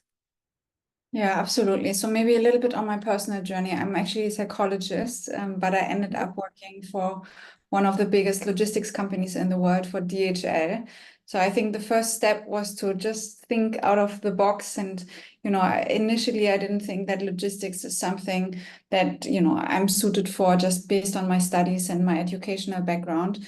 But logistics is what makes the world go round. So I was still quite keen to experience more of that. And not everything is necessarily like a physically intense role. We know that every business comes with a head office or with functions that also allow you to kind of get insights into how the industry ticks first. And I was quite fortunate. So I joined DHL, one of the biggest logistics companies in the world. And I worked in corporate strategy there. And I think one thing that really stood out is there were not as many female leaders around me at the time. That was also maybe due to the departments that I picked, but I was quite fortunate that the overall company culture really fostered diversity and integration, because we don't just talk about gender equality, we talk about kind of any sort of equality throughout the industry, and there's equal opportunity and room to grow for all of that. But they were really passionate about helping younger talent out, regardless of their gender, which was good enough for me and I think serves all of us. So I was very fortunate to have kind of bosses and leaders around me that just fostered my natural curiosity and allowed me to expose to as many different functions as possible. And I think that really made a difference also for my future career. So I worked in a warehouse for a while, did warehouse standardization, I did corporate strategy, I went to communications to try that out a little bit. So also for my personal path towards being a founder, towards starting my own company, I very early on got exposed to very different departments within a huge organization, which still serves me kind of as a great background just to have seen on how they are running things. Now, we might not particularly love how they run things, and they're very slow. So for anyone out there that has a lot of natural drive and you want to change things, that might not be the perfect place for you to spend your career in. But my recommendation would be to at least expose yourself to it, even if it's just for a short while, because every experience is going to be a building block for the future career that you're having. I think that would be one. The second one is try to find leaders around you, and that might not be your immediate leaders. So look a bit further sometimes, that are ready to share, that are ready to level you up and ready to introduce you to people. Because I think the third element is, especially in logistics, it is still very much a network industry, especially in the leadership of logistics professionals. So it's probably very important for you to build your own network and don't bank on other people helping you. Got to put yourself out there first and try to speak to as many people as possible and stay connected to them. And then, you probably set the right cornerstones for a successful career in any industry, frankly. Well, before we close, I mean, we have spoken about the gender stereotypes, the bias that could be in this particular industry, the lack of female roles and mentors sometimes because we need them, the work-life balance, workplace culture. I would like to finish each of you with one sentence of inspiration, how we can inspire and how we can also make the culture, the workplace culture, and all these barriers in career advancements better. Just one word, one sentence before we close. Ying, let's start with you. Yeah, sure. So I think what we used to believe is keep things moving. That's actually our tagline as well. So because things can be hard from time to time, but always find a way to walk around and also to make things work. So challenge will make us stronger and we can achieve the impossible when the opportunities come. Thank you. Thank you, Dana. I think every small piece matters. So take the time to look around, absorb, talk to as many people as possible. They usually tell you how to make your organization, your processes, and anything better. So you just have to listen. Michelle. Actually, from my perspectives, I see like I'm encouraging the entrepreneurs who are already, or the experts who already have some information about the sector, is to be more giving to the new generation and to all the new upcoming entrepreneurs, because I'm always welcoming for the ladies. I have received multiple of messages asking me about the sector, day work questions, and I'm super glad and happy to share them and support them. So all of my advice is, if you have these skills and you are expert enough, please spread your knowledge and give the ladies a chance to be involved in this sector and nothing to be afraid of. Thank you so much. I think you inspire me. I'm very sure that you also inspire all the audience. The conversation can continue with your LinkedIn, and people just could just connect with you. But before we conclude, I would like to highlight UNTAC's significant efforts in supporting entrepreneurs in the smart logistics sectors through the UNTAC and Protect Logi Hub program. This initiative has that is part of the MPROTECT framework. It's a collaboration with the Social Development Bank, MPROTECT Saudi Arabia, and Saudi Logistics Academy. The NIDLP has already started in Saudi Arabia and is set to expand to other countries. It is a full program on entrepreneurship skills, deep dive into logistics, and study tours that allow entrepreneurs to thrive and grow their businesses. In fact, today, we have seen the example of Michelle, which is part of this program. And I'm a proud member from MPROTECT. I've been the executive chair since 2010, and I'm always happy to share. So thank you all for having me, and thank you all the panelists to being here. Thank you. Thank you so much. And you definitely inspired us with your words, with your panels, and with your knowledges. So thanks. And going forward to the next speaker, I like to welcome Top Shootout, who's a pioneer in the world of blockchain. And he will share with us the transformative potential of this blockchain technology, and also how MSMEs can tap into this new world of finance.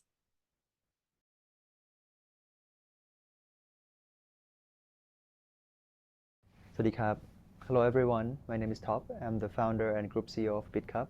We're the largest digital asset and blockchain company in the Southeast Asian region. Over the past decades, I can tell you that MSMEs versus big multi-corporation, there's a huge gap in this securing funding issue. Most of the traditional financial players, like banks, they have been providing loans to mostly the multinational big corporations because they have assets, they have credibility, they have reputation, backing their loan. Versus SMEs and MSMEs, which really accounts for 80 to 90% of the country's GDP, they have a much harder time to access or to be able to secure financing. It created this huge funding gap between the demand for funding versus the supplier of traditional funding.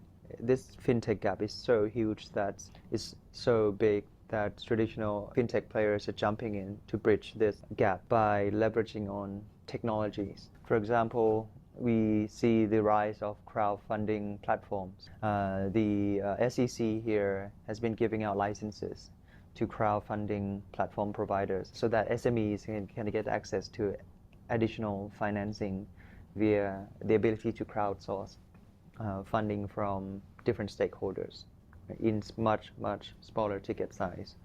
Or another technology that fintech companies has been leveraging on is the blockchain technology, or the concept of tokenization. We can turn illiquid asset into liquid asset with the concept of real-world asset tokenization, or fractionalized ownership, so that SMEs, MSMEs can secure external financing from individuals, multiple individuals, multiple stakeholders group by creating digital tokens on top of their illiquid asset.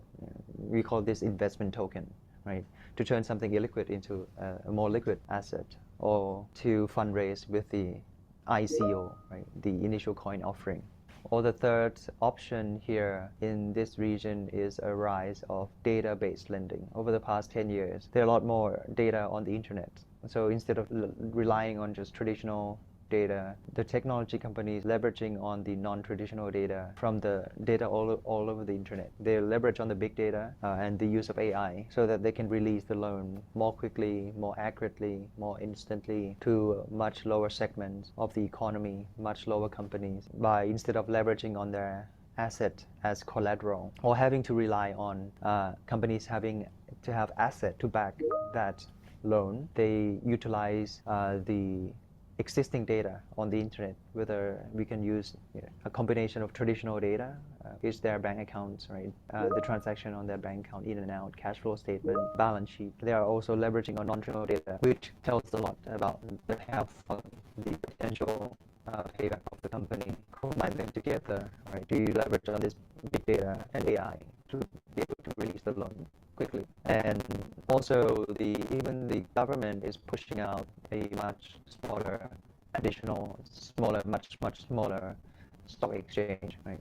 A newer stock exchange in Thailand with very low threshold, so that SMEs can secure funding from the public market with equity financing very quickly. So we have Thai stock exchange, we have MAI market, and then we have the latest live platform, which is the newest stock exchange of Thailand with the lowest tier, with the lowest threshold, so that SMEs can seek external financing via the public markets.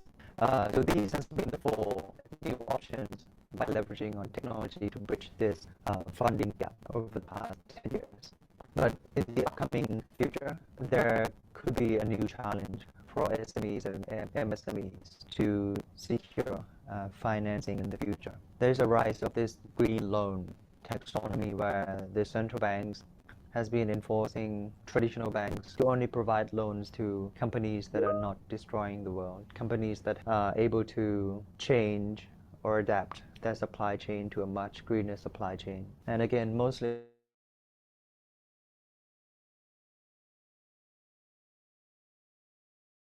a much greener one. Whereas SMEs or MSMEs, they have much less awareness and resources to change the way they produce things, to change the way they service the ecosystem to a much greener supply chain. So this is going to create a big inequality gap, again, in the future of the ability to secure financing based on this newer restriction called green loan policies. So this could be an upcoming challenge for fintech companies to address, for future leaders to collectively craft out policies that are able to this potential green loan gap that could create more issues for SMEs or MSMEs to secure financing in the future. And this is a very important issue to address going forward, because SMEs accounts for 80 to 90% of the country's GDP, especially countries in the ASEAN region. And we hope leaders around the world and policymakers can work together in a public-private partnership to address this big issue going forward, to make sure that SMEs and MSMEs can have options to get access to lower cost of capital in the future, and also be able to adapt, comply with green loan policies, so that everyone can build a business in a more sustainable manner going forward. Thank you.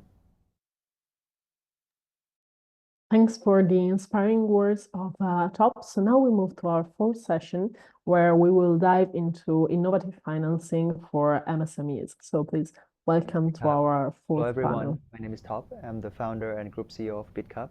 We are the largest digital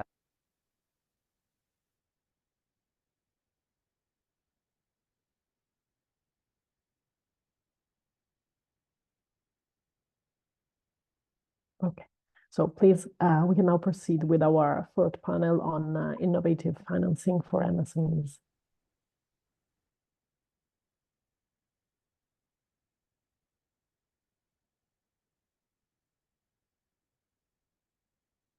Hi there, Nadia. I'm in the room. Just waiting for my video to be unblocked. Thank you very much. What a great session, everyone. Thank you so much for your attention so far. We're almost there.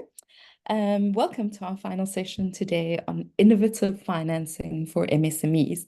My name is Amy Shelver. I am the founder of BriefMap and a senior strategist and researcher at the South African Cultural Observatory. In fact, we've had quite a good South African contingency today, so big up to my home country.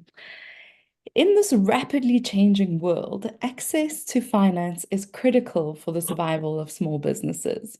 We know that traditional methods haven't always served everyone, everywhere, and equally.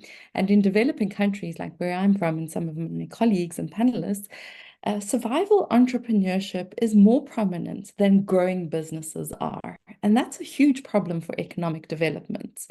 Many MSMEs rely on friends, family, and debt to fund their ventures, which isn't always sustainable or high yield enough for them to grow. But access to finance can change this. We know it, we've seen it, and the trajectory of national economies, and that's the reason we're here today. Luckily, digitalization, and it's something we're going to be speaking about, expanded data sets, data like we've never had before, and remarkable disruptive fintech platforms are driving a new kind of blended finance model for MSMEs. Governments are starting to recognize this and need to respond even more with new policies to support MSMEs. Today, we'll be exploring all of this, exciting new possibilities for MSME financing, such as peer-to-peer lending, crowdfunding, digital banking, data analytics for more accurate credit assessments, and leveraging lessons from startup ecosystems. To understand what the trends are and how small businesses can use new financing ecosystems to unlock growth, manage risk, and expand their impact, we have a brilliant panel of experts and entrepreneurs to help answer these questions. Joining us today are Neil. We have two Neils in the room. Neil Chuang, founding managing director of Venture Studio Guide in Malaysia. Jessica Anuna, founder and CEO of the African juggernaut Clasher, and Niels Sango, former Flutter Waver. I think I made that word up, but I think Flutter Wave could borrow that from me, and partnership lead at ShipShap in Kenya. Thanks for joining us today. Right, we're going to try to keep this last session a little bit energetic. So to kick things off, everyone in the chat, please get ready because we're going to ask you to do some work too. But let's start with the panel. I'd like you in 3 to 5 questions, a sentence or just a couple of words, to describe what you think or hope that the future of MSME finance would look like. For our online audience, please do the same, 3 to 5 words. In the chat, what do you want the future of MSME finance to look like? Niels, I think we'll start with you, if that's okay, Mr. Sango. Yeah, 3 to 5 words. I've never been asked to say less words, but I think simple, simple, integrated, and regulator supported. I think those would be my words. Yeah, simple, integrated, regulator supported. Yeah. Great, thank you. All right, let's go to the other Neil Chung, Mr. Chung. Sure. So my 3 words will be inclusive, diverse, and uplifting. So yeah, Great. Inclusive, diverse, and uplifting. I like the uplifting part. Jessica, your 3 to 5 words on the future of MSME financing. I would say accessible, affordable, and open to people in minorities, particularly in Africa, like women founders. I think those are the 3 core key elements on my end. Thank you so much. Well, let's hope that future becomes a reality. That's what we're here to try and construct. And I think that's what UNCTAD is seriously focused on, and many other of the UN agencies, especially ITC and the International Small Business Council. All right, so let's hear from you. Turning to Neil, Guide. It's a venture studio that helps founders and investment institutions like other venture firms, sovereign funds, and public organizations support the growth of high-impact modern entrepreneurship and startup success. I'm really interested, from your startup ecosystem, what lessons are your startup ecosystem sharing with other MSMEs in your ecosystem? Are they doing it? And are they helping MSMEs find new ways to finance their ventures? Thank you so much for the question. So from where I'm from Kuala Lumpur, Malaysia. So, it's really at the center of Southeast Asia. It's a fast emerging market. So what we see is that startups who are very high growth, they're raising money successfully, are doing a lot in I think a lot of the topics and, the previous panelists have been talking about, it's always about the gap, right? So what we notice is that this specific gap doesn't mean it's just only from the capital side of things, it's also on the capability side of things. So what the startups is doing in this part of the ecosystem is really doing a lot of empowerment and enablement through their servicing, through their support of their services and business and products in a way that a lot of we've seen, I think for the last 5 to 10 years, we've seen platforms themselves bringing a lot of SMEs, brands, products onto their platform at the same time, raising money to also supporting these kind of educational related empowerment type academy programs, at the same time also helping MSMEs specifically in financing some of their inventory, financing some of their growth, indirectly giving them a lot more credits. I think we've seen that, globally as well in the cloud solution, it has accelerated a lot of adoption around digital type of platform. Otherwise, will not be very accessible for MSMEs that are less of a digitized process. And we see big tech has been also spending more time and also going down more grassroots, taking over some of the efforts of some of the public institutions as well. So it has been the wave of change we're seeing in, I guess, not just Southeast Asia, but Latin America, I believe so in Africa as well, and larger, also Middle East. So it's amazing to see how, these kind of high growth startups are doing so much more than just looking more than just gaining profit from, being a for-profit organization. So yeah. Great, yeah, and it's interesting to think of these big startups actually being part of the supply chain that helps MSMEs grow. And that's, I think, Jessica, you've been experiencing that a lot on the African continent as you make your own waves with your tech startup, facilitating cross-border payments for African businesses. I'm really interested to hear from you. What do you see the challenges MSMEs facing in accessing international markets or even cross-border markets, and how are you helping to address these issues, and what are you seeing as the kind of trend in MSME financing within that experience? You see the money. Yeah, absolutely. So I think what's interesting about the continent Africa, where I'm based, is that we're currently going through digitization, modernization, and industrialization as well, which means that we need a greater access to finance. And in Africa, we have the second largest personal consumption rate after Asia, but yet we still have this lack of financial inclusion where we're not able to use our currencies on the continent globally. So for example, China's Africa's biggest trading partner. Unfortunately, they don't, unfortunately, but fortunately for Clash, they don't collect African currencies, which is where a Clasher would come in to enable these global businesses in Africa to be able to trade globally using the currencies that they have. So I think financial inclusion needs to increase insurmountably on the continent, and that's enabling businesses to remain globally competitive by accessing global and distant markets. And that's really how we help the economy to grow on the continent. Some of the challenges that we see is the fact that access to international capital or foreign currencies is expensive. It can take T+1 to 10 to reach the end destination. It's extremely complex in terms of compliance and being able to terminate payments in different parts of the world. And then there's also often delays as well. So I think ultimately for us at Clasher, what we're trying to do is really make it easy for these merchants to trade globally and internationally with the currencies that they have and the money methods that they have, which enables them to remain globally competitive amongst their peers in other OECD economies. So that's pretty much what we do at Clasher. In terms of other challenges MSMEs may face, again, I think I mentioned at the beginning, access to capital, general working capital can be expensive. If we look at the amount of companies being funded from either VCs or banks, is significantly less than our peers in the Northern Hemisphere. And what we're looking to do at Clasher is really enable these businesses to be able to not only raise capital faster, but also transact quicker, cheaper, and without delay. So I think, if we look at parts of sub-Saharan Africa, like South Africa is a bit more of a mature, sophisticated economy than other parts of Western and Eastern Africa. We're seeing a bit more progression there. And with MSMEs being funded, digital inclusion increasing, and also financial inclusion enabling the economy to grow and thrive. I think it's overtaken Nigeria as the fastest growing economy in Africa today. But in parts of Western and Eastern Africa, we're still seeing that latency and gap, which is what we hope to close at Clasher.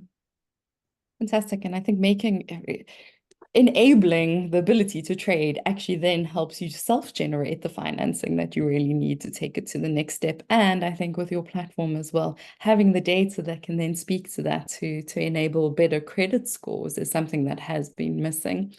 Okay, Mr. Sango, I'm going to avoid calling the two Neils by their different names. As partnership lead at ShipShap and former Flutterwave, you have a unique perspective and maybe similar to Jessica's on collaborations within the financial ecosystem. So how do you see strategic partnerships between traditional institutions like banks, fintechs, like in a way what Jessica is doing, and then governments, and how do they work together to improve financial access for MSMEs? Yeah, and I think, just to piggyback off what Jessica said just now, I think, the way I see it, finance is partnerships, right? Everything that happens, whether it be large enterprise, corporate like bank or government or MSME finance, it's all partnerships. And just having been to over 30 countries across Africa, building out payments, e-commerce infrastructure, I think the first point I would say is, the first advantage would be that we can use partnerships to leverage infrastructure. So companies like like Clasher, like ShipShop, myself, Flutterwave, or other fintechs, are able to, if we look at this from a holistic perspective, how can we enable, for example, African merchants to trade globally, both on the import side, but also on the export side? This infrastructure is only being, it's achievable only via partnerships. So the banks have multiple, branches and can, be in multiple countries. The fintechs can bring the tech expertise. The government can look at it from a regulatory perspective, and we can be able to build this infrastructure upon which we can piggyback. Second thing is, I think accessibility. I think reach. Today, government, has information about things like underserved segments, for example, right? So, how many women-owned MSMEs do we have? How many businesses do we have per region, per country? And if we look at it from this perspective, right, of partnerships, and then there's a world where a government can come and say, look, fintechs, look, look, innovators, we're seeing a gap in this particular area with this kind of people. What can we do to build for that? And if we involve the banks, it can then go full circle, because banks normally in any country you go to have this extensive physical presence in terms of bank branches, right? And so digital, physical, from government, there can be a nice, cocktail there of being able to expand the reach of what is possible. The other thing I always thought about building a fintech across Africa was there's so much fragmentation in terms of just risk and just the potential of security side, and it's because people have information, but they have it in silos, right? So someone comes onto my infrastructure, will breach, have that information, I will block them, but Clasher would not know, right? So imagine a world where there's open sharing between the bank, between the government, between the fintech, and we have, let's say, a centralized database of blacklists, right? And we've built over time. This will, bring down one, the risk that is involved, but also from the backside, in terms of access to finance, there's a world where government cannot provide things like credit guarantees, right? Schemes, but now they can reduce the risk on the bank side, because the bank still, being largely regulated, cannot do some things even if they want to. But if government can provide these kind of things, kind of instruments, we can be able to be in a world where we can begin to have more access of finance to MSMEs, right? And of course, I cannot leave here without talking about policy, because the battle is always innovation and regulation. So I think, government has tried in many countries to do the sandboxes, for example, but I think there is more work to be done around regulation and policy. And in a world where there is more partnerships, even just cross-border from the government perspective, the things that have worked in certain markets that are just adjacent to other markets where there's still heavy control on innovation. So if that was able to be, just open, transparent, there would be a really fast, would have a fast-moving growth from that perspective. And so I think back to my beginning point, whatever we're building is really reliant on how successful we are as partners across the ecosystems. Yeah. Yeah, that's a really great point. And it's an interesting way to think about capital, not only about financial capital, but as you were saying, infrastructure capital in terms of CapEx, and then also information capital, communications capital, these other kind of aspects that really feed into the overall ecosystem.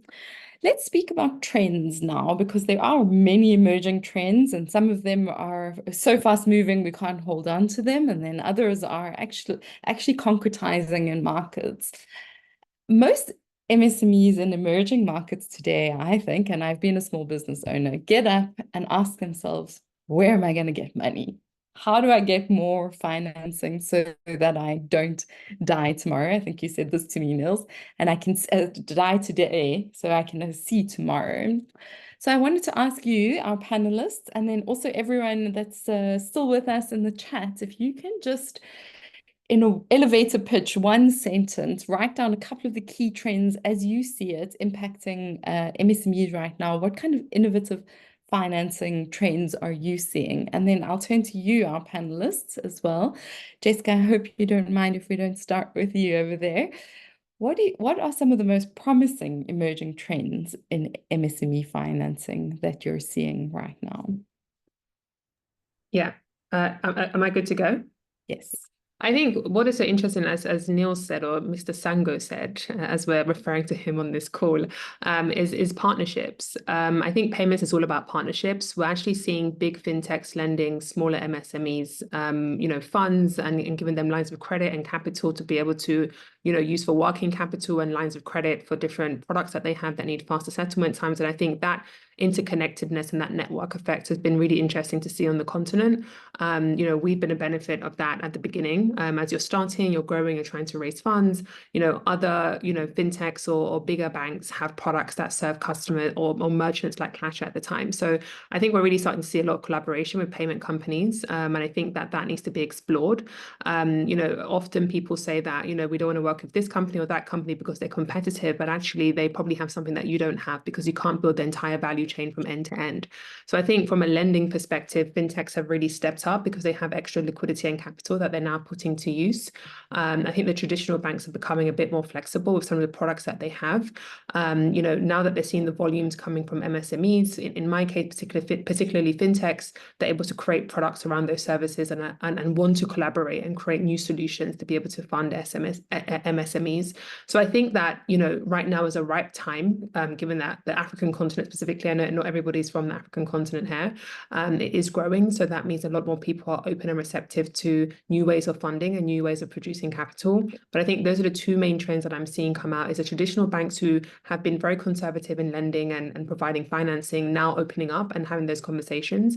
And then also fintechs and traditional competitors really opening up their balance sheets and enabling other fintechs to trade on their dime, of course at a cost, but also much easier to access that financing across the continent. Important trends. Thanks so much, Jess. Neil, Mr. Chion, what do you think are the top trends? Yep. Yeah, I think there's two observations we're seeing, at least in the Southeast Asia or Asia continent, is that a lot of traditional financial institutions or even sovereign type level entities are becoming more participative in looking into high growth, more riskier MSMEs or SMEs in general. Because I think we benefit a lot from the internet boom. I think obviously venture capital has been a way of financing all this growth. And that has really intrigued some of the the more conservative type funds, especially trapped within, I think, in the government itself, to be also more participative in relooking to the new type of MSME are more digitized, and as well as also having more digital-centric product or enabled services. And that kind of investment into funds like venture capital also sort of, create a new form of synergy of governments taking much more proactive in also telling fund managers and the venture capital firms and, being much more patient in the returns. Because there's always been, I think, a lot of, nation building narratives in doing more than just venture capital. I think capital returns is a lot about, hey, how the money is going to help the population, a specific communities, specific sector. I think just like what Jessica and Niels have been talking about, right? That kind of partnership in trickling down to ultimately the bottom of the pyramid. And that kind of trickling down effects, it's a whole flywheel effect in increasing the capabilities of the population and access to more finance and hence more growth. And the other thing is that there's a new type of sort of a pseudo equity and debt kind of funding. Is called venture debt. That goes into, coming into the gaps between a pure, equity financing versus, a full-fledged debt kind of loan, right? So it has a triggering effect that, either you can pay back in interest, or, things, the whole financing can be converted into an equity stake into the company. So these kind of new trends are very interesting in what we see in this part of the world. Yeah, I think there's this moving away from, in VC especially, moving fast and breaking things to moving a bit slower and making or growing things, actually. Niels, I'm really interested to hear what you think the key trends are in a nutshell. Yeah, I mean, so I'm from the opposite world where, you break things fast and then you organize yourself. So, but I think, yeah, I think in terms of what could potentially have massive impacts, especially on the African continent, I'm looking at two as well. One of them is RegTech, right? I think as the regulator begins to adopt more technology, there's, again, there's an opportunity for us to do things faster, right? So, things like documents that are needed. So today there's so much bottlenecks in terms of reviewing documentation, what kind of documents are asked for when you're accessing finance. But in a world where we can review, analyze, approve, if it's contracts, policies, documents, this will, it will change today how even banks interact with fintechs and subsequently with the MSMEs, right? Even in terms of current regulations, right? So there's so much, there's no visibility in terms of when something changes at policy level. You don't get to hear about it until you're breaching, right? So I think RegTech can play a key role. And just linked to that with a small twist is smart contracts, right? So I'm following so much the growth and development of smart contracting, maybe using the blockchain. And these are self-executing. So at the point when you're hitting certain metrics, certain terms, you get access automatically. And this is, it's embedded into the code. It's automated, it's transparent. And also when you don't, qualify, when you breach, the enforcements are also automatic, right? So this removes that element of, the back and forth and, okay, we agreed 6 months ago and now we have to renegotiate. I think smart contracts will change the way that we see MSMEs accessing, because once we build these, from a policy perspective and then implement them, and then, it's all integrated. As MSMEs attain these milestones, they're able to access more finance in an instant without having to get, back to the approval, signature needed, 2 weeks of travel, etc. kind of lifestyle. Yeah. Yeah, this really kind of data-centric movement it seems like it's going to be really, really helpful across the ecosystem. Obviously with all the caveats about risks and rewards, privacy concerns. I want to spend the last 5 minutes that we have, and apologies everyone, I think we're good. Nadia, yeah, okay.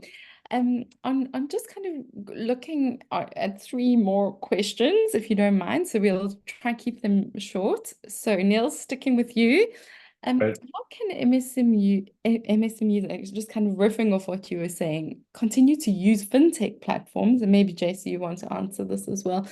How do they use fintech platforms to actually get funds? And we've touched on it a little bit, but maybe in summary, how would you say is the key way to access funds? Yeah, traditionally, my experience is that MSMEs are not designed like startups, right? So they basically, at least from what I've seen in Africa, is they're really traditional in the operation, in the operations, right? So they don't want to adapt to to going digital, having all these records, making this effort to transfer the operation into a more digitalized manner, right? And I think that's the first step, right? There must be a world where they believe that these tools will make their businesses better, because once this information is available, then you can have the conversation of, can I get access to finance based on the transactions, right? And so MSMEs must begin to think, one, data, two, some level of compliance, right? Because most of them stay informal because they want to avoid the regulator from the tax perspective, right? So I think one is that will open for them many doors. So the adoption of technology, just from a digital standpoint of just at least basic records of transactions, expenses, this will allow them to to leverage that. Yeah. So I think that's what I can double click on. Yeah. Perfect. Thank you. Neil, what do you think of that? And let's quickly, in a nutshell, summarize our policy input. Like, what can governments do? What should they be doing to help? Sure. I guess from us in supporting a lot of startups, especially entrepreneurs, risk has always been something traditionally government trying to understand. On one hand, they try their best to uplift more entrepreneurs, want to fund their growth and development as well, because they're very critical in driving digitization. At the same time, government also struggle in understanding, hey, they are not built agile enough, and also themselves also require the digitization process. So I guess the risk comes both as an opportunity for them to learn and understand what are the data they can be understanding from the SME perspective. Because as SMEs themselves put themselves into a fintech platform, example, they're actually leaving a lot of digital footprints. That is I think very important as they build a very alternative credit scoring, right? I think right now we're seeing business models like, alternative credit scoring, credit profiling based on digital footprints. I think some of the innovative ones are based on social media footprints. And I think government, especially regulators, really have to think out of the box and relook into some of these data, because these data tell a very, very different stories, because a lot of people are spending more on e-commerce right now, spending more time on social media platforms, and how these data can actually give a very alternative and different way in looking on the financing side. I guess a lot of central banks, regulators themselves, even governments like the Ministry of Finance, can actually, using a top-down strategy, have more conversations with larger fintech startups and, elevate and create more partnerships, more program in uplifting all these MSMEs in getting and unlocking all this finance. So, yeah. Yeah, I'm hearing that the ecosystem really is one of the central places where a lot of this is going to happen, and it's really important, like in the startup ecosystem or the startup world, building MSME ecosystems is critical for partnerships, access, communications, information. So also continuing on this conversation, Jessica, do you think that MSMEs, like Niels was saying earlier, should digitize faster? And how can they actually be incentivized to do this with all the fears that Neil was mentioning now around digital footprints, and Niels was saying about the feeling of being more traditional and not wanting to access these? Is there a incentive mechanism that we can use? Yeah, I think in Africa we adopt technology faster than any other continent in the world, and we're forced to do so by virtue of our environment. But yeah, you're right. A lot of traditional trade from MSMEs is offline trade or traditional trade. But I think as we look to Africa becoming more digital, and as digitization is increasing on the continent, MSMEs have no choice.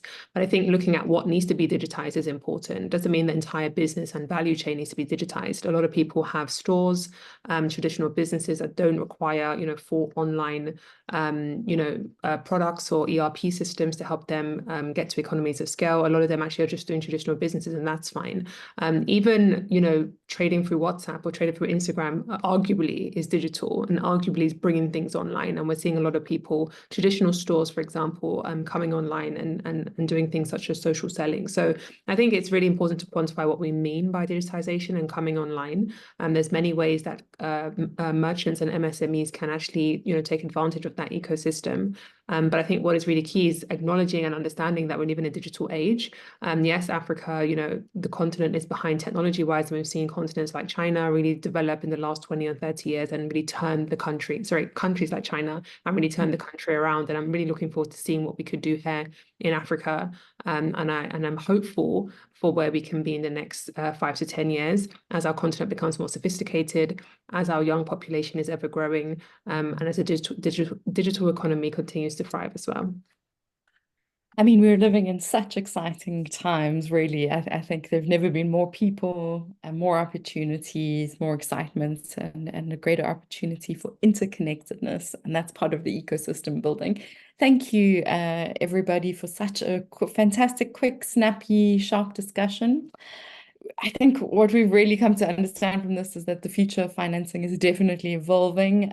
Some comments from the floor were that there's a growing trend towards sustainable finance as well, and investing in much more in green loans and funding eco-friendly projects and sustainable businesses. It's something we didn't get a chance to touch on, but I think this is an overarching issue, as well as more inclusion and gender-sensitive inclusion of especially women into the marketplace, and how digitization and new funding mechanisms can actually help that. So thank you, panelists. We've heard that fintech can definitely help, and so can the data, and so can the ecosystems, and that innovation is really key to adapting existing models or creating entirely new ones. To do this, we have to think collectively. We've heard this throughout the session today. Think out of the box, use or borrow from existing models, or imagine some new ones, and that's the exciting part.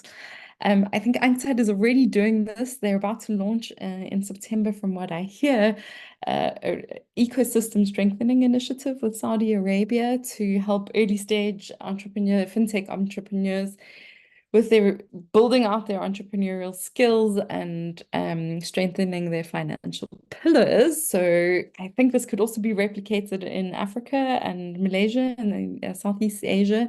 So I think stay tuned to hear more about possibilities to implement this in your country. From my side, that's a wrap. Thank you, folks. Now, just my final message: get out, go out, buy or commission something from a small business today. Over to you, Nadia. Thanks. Thank you. Thank you, Hemi, and thanks to all the speakers for your insightful panel here. Now, to finish, I would like to hear from Uju Ujinaka, the CEO of Traders of Africa, on the importance of networking for a successful business ecosystem. Thank you, Uju, and the floor is yours. Oh, thank you so much, Nadia, for this. It's been quite an interesting session. Been having an awesome time and getting a lot of insights from all of the speakers today. Networking is what we are doing today, and you can't, I don't think anyone can run in a business alone. So you need as many people. They say you are as big as your network is. So for whatever you need to do to achieve, networking is the way to go. Because through networking is how you can scale and grow your business. It's been said that even for fundraising, people give money to people they know. So networking is the key to our scaling our businesses and doing everything that we do. Let me give you an instance. At Traders of Africa, a company that I run, it actually started because of the network that I have and the need that I had at that time when I was looking for someone to do like a currency swap with me, and I couldn't find someone within my network. Introduced me to an agropreneur who needed granules from Nigeria. And so because we were unable to bring granules to those buyers who were going to give me payments in the foreign currency I desired, and that was what gave rise to me building Traders of Africa to be able to create visibility and access to products across Africa. And so we can never overemphasize the importance of networking in our, future-proofing our business, because if sometimes things happen and you have issues that has to do with the resources you need, it is people in your network who you're going to call up. There must be people that you have met, people who can provide, insight for you for things ranging from fundraising, hiring, even people you just talk to, just because you just want to calm down as a business owner, and especially as a woman, because women, we bottle a lot of things in our inside. And so it is very important for all of us to continue to go out there, increase and widen our network. These kind of programs are very good. Meet people who are already here, talk to them, and then increase and get to know more people, because the more people you know, the more the resources you have access to, because that's what networking gives to you, access to a lot of things that you need to future-proof your business. Thank you. Thank you for your words, Uju, really, and for your insights.